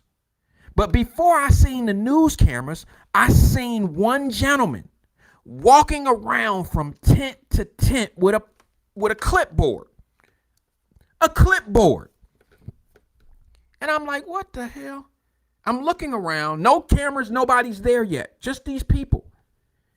And it's this Gary guy. It's him. And he's trying to get information from them. He's trying to help them. He's trying to place these people. He's trying to do what he can to get these people off the streets and into a better place. Now, I know a lot of people don't want to hear this shit, but this is the realest shit I've ever seen in my life from any candidate. And this man wasn't running for shit. He wasn't running for no office. This was 2019. What were they doing in 2000? Was it a race going on in 2019, or was he just out there? This man was there. I didn't see council people. Let me tell you when the council people showed up, because I was in the news clip, because they did the news thing right in front of my office. Now I'm getting too far ahead in the story, but all of the council people came down there when the cameras came on. They set the podium up. They did a newscast thing, a news presentation down there, and all of the councilmen and then the brass from the police department all showed up down there, but none of them was there when these people really needed help. That Brian Gary guy was there, and he was taking orders. I looked at the man. Now, y'all know, if you know me, you know I'm involved with certain things. I said to myself, there ain't no way this man right here is about to do all this shit on his own. So I go to him, and I'm like, can I talk to you for a second? I don't know this dude. I know it's him, but I don't know. I didn't know his name. I didn't know nothing about him. So I asked him, I said, what's going on out here? He said, well, the floods forced everybody up, and these homeless people don't have anywhere to go. They're going to be here for a few days. So I'm like, damn, a few days? I got clients coming. But that's what I said in my mind. But deep down inside, I asked him, I said, well, let me ask you, what are you doing? You work with the homeless? And he said, no, I help people. This is what I do. I said, man, that's sweet. That's special. I said, that's slick, man. I said, listen, let me ask you something, man. This is my office right here. I'm right in front of these people. My office door is like right there. And I said to him, I said, yo, bro, what is your name? And he told me his name, and okay, it's Brian. So he said, call me Brian. I said, okay. So I said, well, what can I do to help? Can I do anything to help? And he said, man, these folks are hungry and they need water. Right up my alley, bro. If you would have asked me to get them some airline tickets to go somewhere, or to help put tents up or some shit, or go get some potty pads or some old shit, I wouldn't have been your guy. But you asked me, you said to me something that's right up my wheelwell to do. I can do that. I said to him, I said, well, listen, man, this is my office. Come on in, sit down. Let's talk about what we can do to help these folks. This man did it.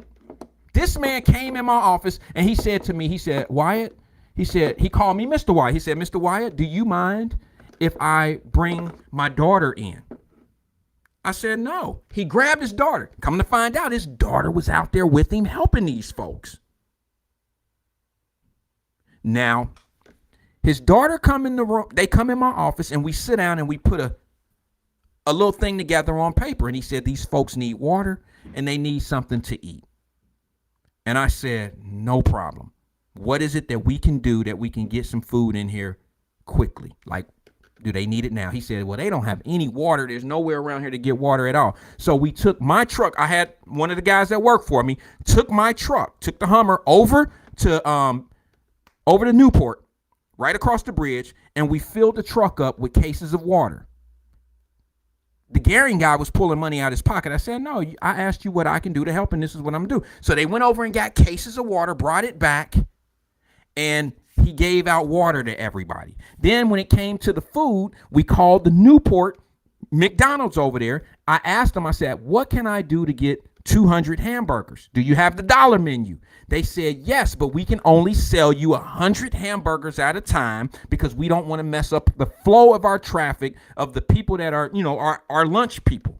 So I said, okay, please, I want to order 100 hamburgers. And then I called what is that pizza place? The Little Caesars, which is right there in Newport as well. We called Little Caesars and we bought pizza. So it was pizza and McDonald's and tons of water. And I'm going to tell you who orchestrated that. It wasn't his money, but when he found out he had somebody that would help, he put that shit together. He was down there. Here's the other thing I'd like to say to you. Say to you. They were there for 3 days. That Garing guy was there for 3 days. Let me tell you what happened.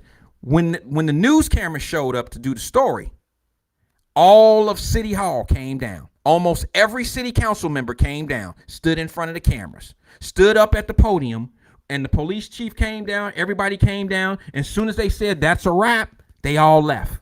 Not one of them rolled their sleeve up. Not one of them went and talked to anybody. They got on the camera and they got their ass up out of there. And I watched them. The Brian Gehring guy stayed around. He stayed there all night. He stayed around. He made sure that they ate every day. He helped those folks. Your current city council members, every last one of them that was in them offices that day, at that time, none of them stayed around. They booked. Soon as Channel 5 and Channel 9 and Channel 12 and 19 got their asses out of there, the police left, all the city council members left, but that one white dude kept his ass sitting there. He sat on my doorsteps the whole night. He wasn't running for nothing. Now, y'all talk about you talk about Democrats, you talk about Republicans. I know a Democrat who really care about people. I know one for a fact. Now, I don't endorse this dude. I don't even know him. I just know what he did. Now, do I know anything bad about him? Well, I know y'all was waiting for me to say some bad shit, but I ain't got nothing bad on him. I just know the story where I was involved, and the story, everybody want to start gossip. Everybody want to talk some shit about somebody. Maybe what happened in this case, and I know they on his ass because he's an easy target. He's a very easy target. But let me ask you something. I bet you they'll be on his ass harder than they are PG, who in fact is indicted by the federal government. They'll be on his ass for some bullshit more than they will for PG and any of the rest of them that got investigated and then indicted by the federal government. I'm having trouble hearing you. I got a feeling that's what's going to happen. I got a feeling that's what's going to happen. And I know they on his ass now. I guess I would assume so. They should be. If he did something that was, I don't know, illegal or misrepresentation. I don't know. Maybe he did. I don't know. But all I can tell you is the guy that I know, the Democrat that I know, is for the people. I seen him do it. And he utilized the resources to help. I also seen him work at a homeless shelter, the old prison that they got downtown. Over, down by the Day-O Bakery. I know he was in there helping them folks get set up in the homeless people. Listen, man, let me just say this. This is the reason why I don't do the politic thing. Because the people that they call themselves politicians, man, I ain't on them. I ain't on them because they use the people to get where they going. And then they sometimes forget about the people when they get there. And if you can't, this particular guy, I don't have a bad, I'm sure somebody could come up with a bad story on him. But here's the one, here's a good one. We got a problem because somebody can say something good about somebody. This ain't the platform where we kind of ride people, and I don't take shots. You know what? If I'm going to take a shot at somebody, it's because you ain't got the guts or the heart to shoot a shot at somebody. Leave the big guys to me. Y'all can keep on shooting at the little dudes and the motherfuckers ain't going to punch back. I'll punch the puncher. How about that? Leave the big guys for me. I got it. I ain't worried about it. I don't care. If they like me, I ain't in none of them circles. I'll probably never be in them circles. But I know how to get in there if I really want to. But let me just tell you one thing. Let me tell you the truth about a situation. Some will understand. Some will actually understand what I'm saying. Let me just be honest with you and tell you this. Sometimes you got to be careful because if somebody that's real is around a bunch of frauds, real people are exiled by frauds. Frauds don't want a real person around. Trust me. I know for a fact. If you a fraud, why you want somebody around you that's super real? Think about that shit. Because they'll call your ass. Like, I got too many receipts to be around people that be pump faking shit. I can do what I want to do. I'm just being honest with you. Some people call it certain things. I'm just being honest. I'm not going to pump it. You can't buy my loyalty. You can't buy my loyalty. And if you fake and fraudish, I don't fuck with you. So the best thing to do is just don't be part of him. Don't let him in the circle. Don't invite him. Don't do none of this. Let me ask you something. How could I be? I don't care. Get mad. Say what you want to say. Say what you want to say about Wyatt. Say that I might be a little arrogant in this case. But I'm going to be honest with you. How could I be one of the most prominent black men in the city of Cincinnati and don't nobody know me?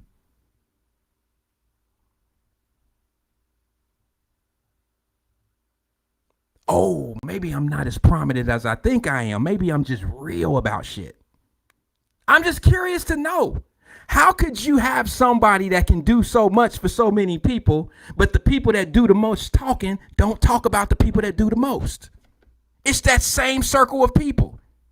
And they going to continue to fight each other to shit. They going to keep on giving each other these back pats on the back. They keep doing it because that's a gang. That's that group of people. But you know what? They don't really want a real motherfucker in front of them. They don't, because you would be able to pull their shit. You would be able to say, like, bro, what you talking about? That ain't real what you saying. You ain't part of that. You don't do that. You know, it's the equivalent of this. You being at work every day, working your ass off. You put a presentation together. You take it to your boss. Your boss. Take it to the board. Take it to the big people. Take it inside there. And your boss get all the credit for the work you did. And he or she go into the office and be like, I'm a fucking genius, ain't I? But you did all the groundwork. You did all the work. You did the research. You put it all together. Guess what your boss gonna do? Your boss will never let those people in there that he impressed. They'll never know your ass. You know why they will never know you? Because you the real one. You the one that can get shit done. You the one that can afford to think the way you do. And that in-between middle guy, he can't let you be in there, because you will be in his position. You will exile him. You will eliminate him, because real recognize real and real want to be around real. That's probably why I don't have many friends.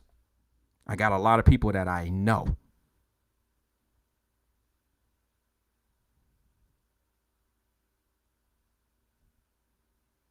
You know, I know there's a difference between popular people. There's a difference between people that are popular and have a lot of friends. There's a huge difference. I'll give you a perfect example. I shouldn't do this, but this is a brother of mine. He's cool. Lando in Cincinnati. Oh, I know y'all think I'm about to say some shit about Lando. I would never. Okay, let me just say this. Lando's a popular guy. And you would think he got a lot of friends, but he don't. That's my point. See, you can be popular and not have a lot of friends. He's popular because of what he does in public, right? He gives these old school shows. He does a great job. He's good at what he does. He's promoted himself well in the city of Cincinnati, and you might know him and think y'all friends. You just know him. He just know you. You're not friends. That's not a shot. That's just me explaining the difference between somebody being popular and somebody that has a lot of friends. Let me explain something to you. Usually somebody, I'm gonna give you something that I feel. This is my gut. This could be totally wrong in your life. But me personally, I feel that anybody that has a lot of friends, not a popular following, not a bunch of people, but a bunch of people that they say are friends, a huge circle, a bunch of people around them all the time, people that you think are cool with you, that's somebody that don't have realness around them. One of my people that I rock with is Roy Jones Jr., the boxer. And he always told me, he always said, hey, Wyatt, I like you. One of the things I like you is you live by this principle of he always said, I keep my circle as small as a TikTok. Tic Tac. And I heard him, and it took some time. You know I'm slow. Sometimes I'm a slow leak. And I had to really think about that shit, and I noticed Roy don't travel with a lot of people.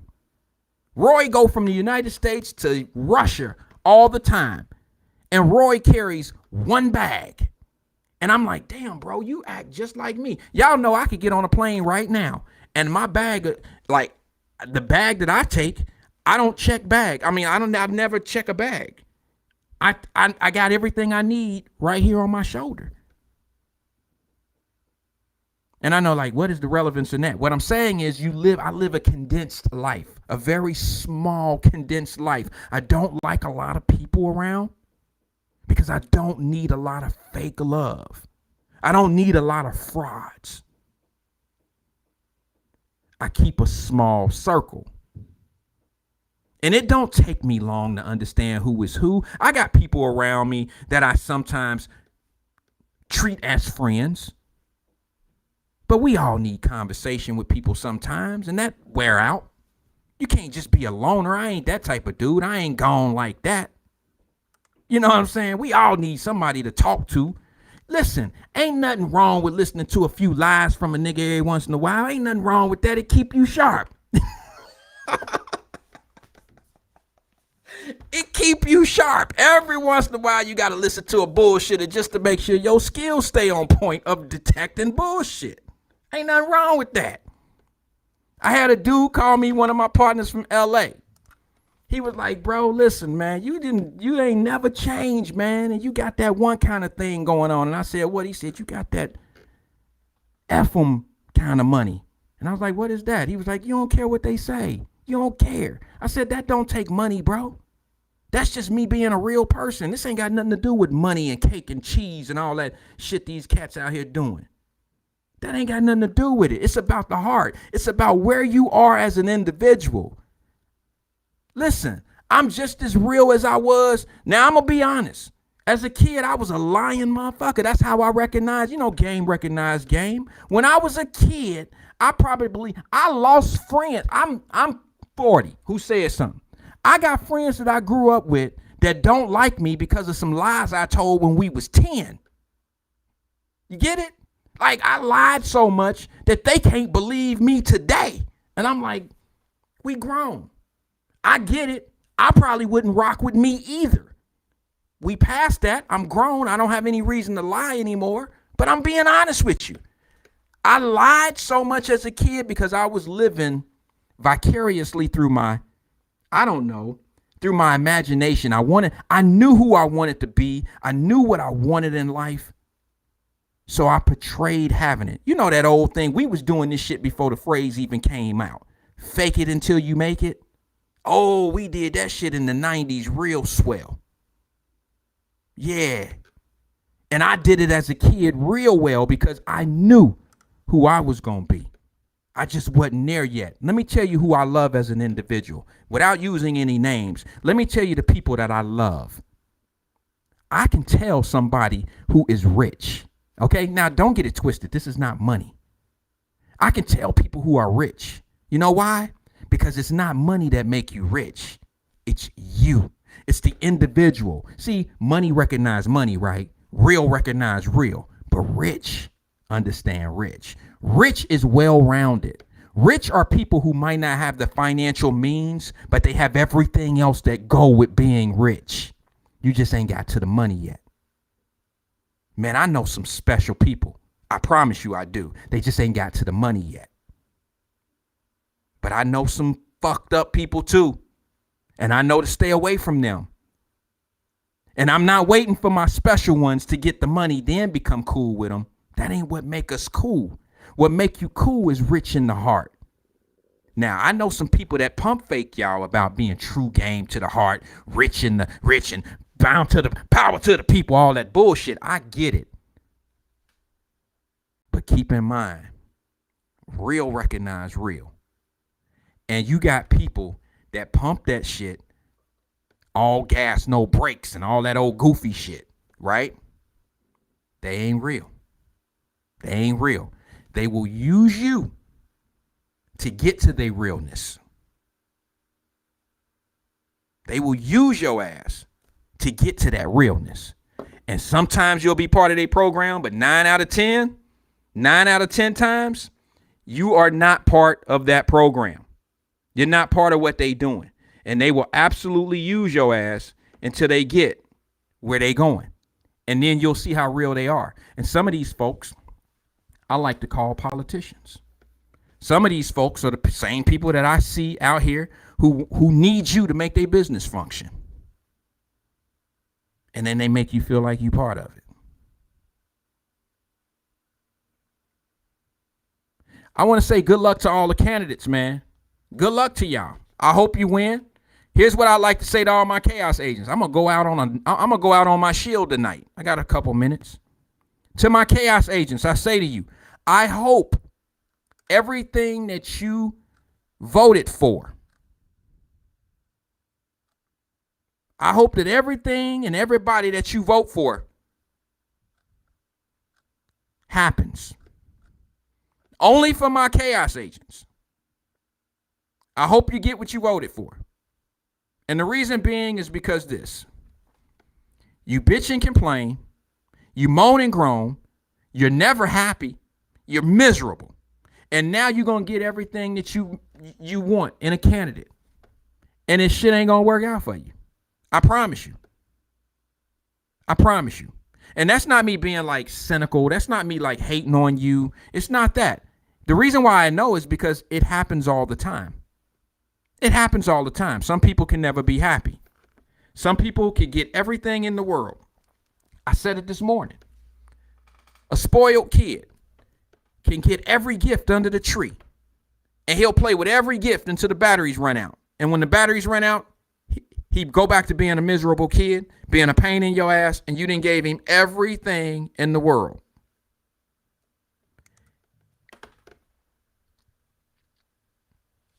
And that's what I call chaos agents. I hope your candidate wins tonight. And I hope you're happy with it. Let me ask you something. All y'all voted for the lady that won the sheriff, McGuffrey. I ain't got no problems with her. But what was the change? What was she supposed to do to change? I mean, and quickly y'all turn on her about a deck of cards that some black folks are selling. And you talk that shit. See, this is why I don't like politics, because the first decision she makes, and it has something to do with black folks, you say, and we put you in there. Same thing y'all doing with Biden right now. Biden, the only reason why black folks are you in the office is because of black folks. No, it's not. No, it's not. White folks voted for Biden. White folks voted for Biden too. A lot of them. Here's the other thing. Tomorrow, what I want to talk about is something that I totally wanted to talk about today, but how could I on election day? And tomorrow I might not even get into it because I don't know. I don't really like talking politics, but I might have to tomorrow based on who the new mayor of Cincinnati is going to be. I know we got to get into that. Every talk show will be hot tomorrow because of that. I don't know why. It's going to be hot for the next couple days, and in 3 months, after they ain't got comfortable in those seats, it's going to be back to the same Cincinnati's. Murder's going to happen. Broke motherfuckers going to be broke. Rich people going to be rich. Ain't no money coming your way because you got to get in line for money. Money is not given to you by the government. You have not real money. You got to align yourself up to get some money. What politician going to convince you to go start a business right now? Which one? Which one? Which one is going to convince you to be in place to be able to get some of the money if it come your way? Or are you just going to wait for one of these stimulus checks? Jack that money off. Because the last time I checked, you can't start shit with $1,200. I mean, not if you're doing this shit properly.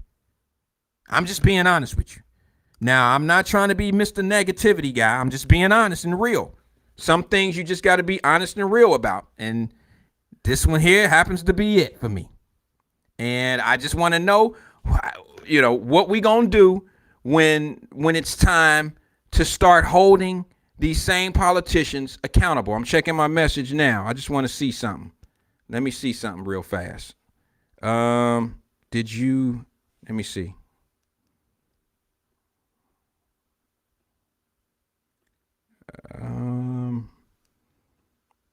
Yes, I did. Johnny says, okay. All right. So I hope you get what you're looking for. Here's the other thing. This is the thing I want to talk about maybe tomorrow. Remember when I brought this up to Wyatt-Live and I said they bring in Mexicans to this country and we're going to become, as black folks, we're going to become a minority and they're not going to need our votes. Our votes are not going to really matter because they're going to have a replacement vote, and they doing so much for these Mexicans, like the 450,000 and all this old shit. Remember when I said that? And I said, let's see how relevant black folks will be. Well, here locally in Cincinnati, in case you don't know, a local radio station owned by black folks, Radio 1, owned by black folks, have now reduced themselves down to an AM station, which I love those guys. I like Lincoln Ware show. I watch it. I make comments. It's entertaining to me. That whole radio station, they were on AM and FM. Now, here comes a black-owned company that has a white general manager. Don't shock me if you ever seen my post about all these black radio or black media companies that are ran by white folks. Should tell you a lot. That should tell you a lot. And there's nothing wrong with that if you trying to do some things. But remember when I told you guys, Cleopatra says, I remember when I said it. Well, let me ask you this, Cleopatra. Remember when I told everybody that we were going to be replaced? That we were going to be replaced and we're not going to be as relevant and we're not going to be as needed as we were? Well, here's what's going on. The radio station, and I want to cover this tomorrow, has reduced themselves down to an AM station and turn the FM station, which gets more view, has a longer radius, to a Spanish channel. All Spanish music. Why? How did they do that? Why didn't you give the Spanish folks the AM station and give your broader range the FM station, the people that built that station, the black folks that spent their money there? The Lincoln Ware show, the Emmanuel show. Why do they go down? Why have they been reduced down to their frequency? Let me explain something to you. There's only one other AM station in the city of Cincinnati that has a broad range, and it's that conservative station, is 700 WLW in Cincinnati, Ohio. I remember years ago, I drove all the way from Cincinnati to Florida, and I listened to that radio station the whole way there. I can barely drive to fucking Mason or Westchester and hear WB, what is it, the 1230 to AM channel. I can't even hear it everywhere in the city of Cincinnati. It has a bad reception. So why would a black-owned station that's been here for years give the easier listening frequency, the broader range frequency? Why would they give that to a Latino channel? I don't got nothing against Latinos, but they didn't build it. I tell you why. Because there's more there's more money in the Latino community. There's more market money for them. More Latinos will advertise than black folks. There's more money in it for the black-owned radio station.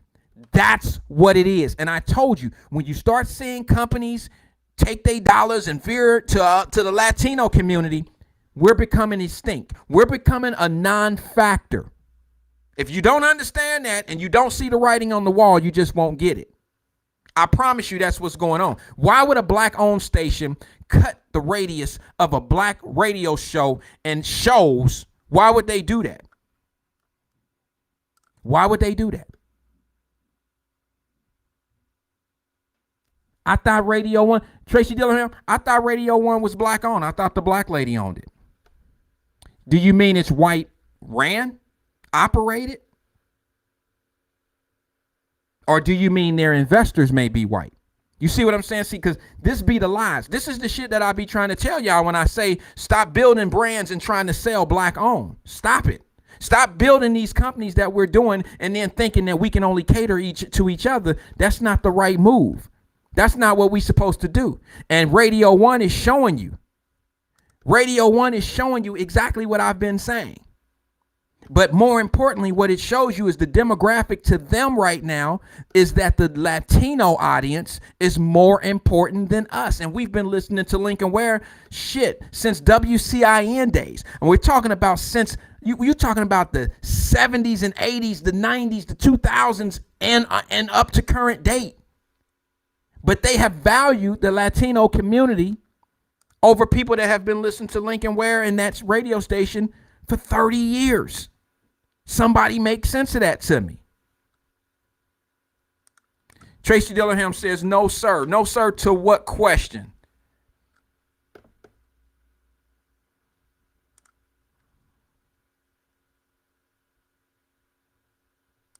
She said this. She says, no, sir. She says she sits at the helm, but it's white owned, and the head of Cincy is white.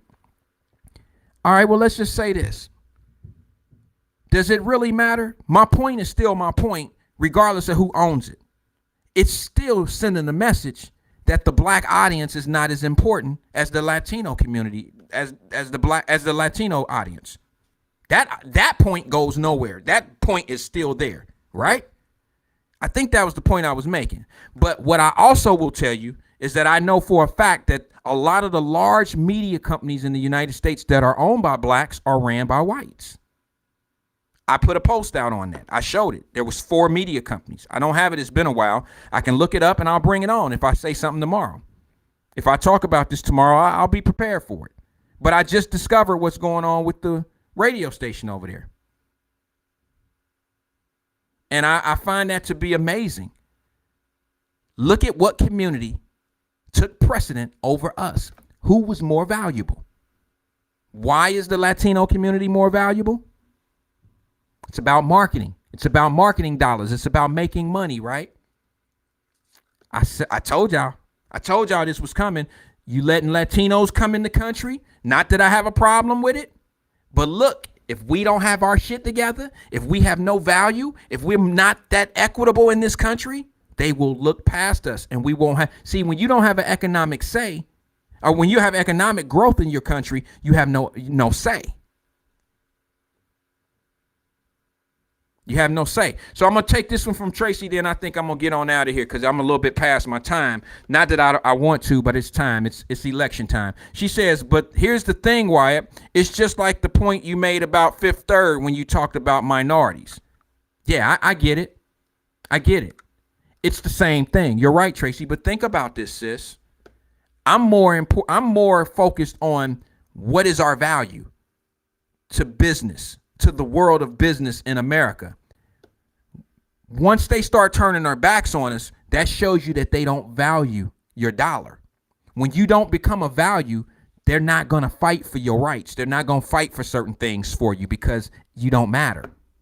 The only thing that matters to them is their bottom line. If Latinos are going to build their bottom line more so than blacks, they will remove us. They will move us. We won't be a factor. That move with the radio station clearly shows me that they value minority listeners. I'm sorry, the Latino listener over the black listener. They have a broader band, a clearer radio station, the FM. It travels further. And it's not Latino talk, it's Latino music. Not that it matters, but I'm just saying. It's all about the listener. I don't give a damn if they was just over there singing E-I-E-I-O all day. It's just about the listener. Crystal said it's 7:20, polls are about to close. Yes. And not only are the polls about to close, I think I'm about to close. I think I'm going to get my ass up out of here. I appreciate everybody listening today. All I'm going to ask you to do is go vote. If you haven't already voted, you better get your ass down there like right now. You better get down there like right now. You don't have room to do anything else. You don't have time to do anything else. So listen, man, this is my time. See you guys tomorrow at 5 o'clock. Good luck to all the candidates and all the judges that are running and all of the city council people that are running. Good luck to all y'all. We won't hear from y'all. We'll hear from you the first month or so. You get comfortable. After that, shit will go right back to being the way it is. And I can't wait for the chaos agents to be able to talk about the people that they put in spot, because those people still got to do a job. You looking for these people to change your life. They ain't going to change your life. Them people got to go in there and do a job. They're going to showcase. They're going to showcase for the cameras, and you still going to be fucked up. I'm just saying, they're going to do what they do. And I hope you are happy. I hope you're not just that kid that's opening up all these gifts, and when the paper is all gone and the batteries run out of your candidate, I hope you still appreciate what they've done for you. This is Wyatt. I'll see you guys later. Tomorrow at 5.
Holla at you.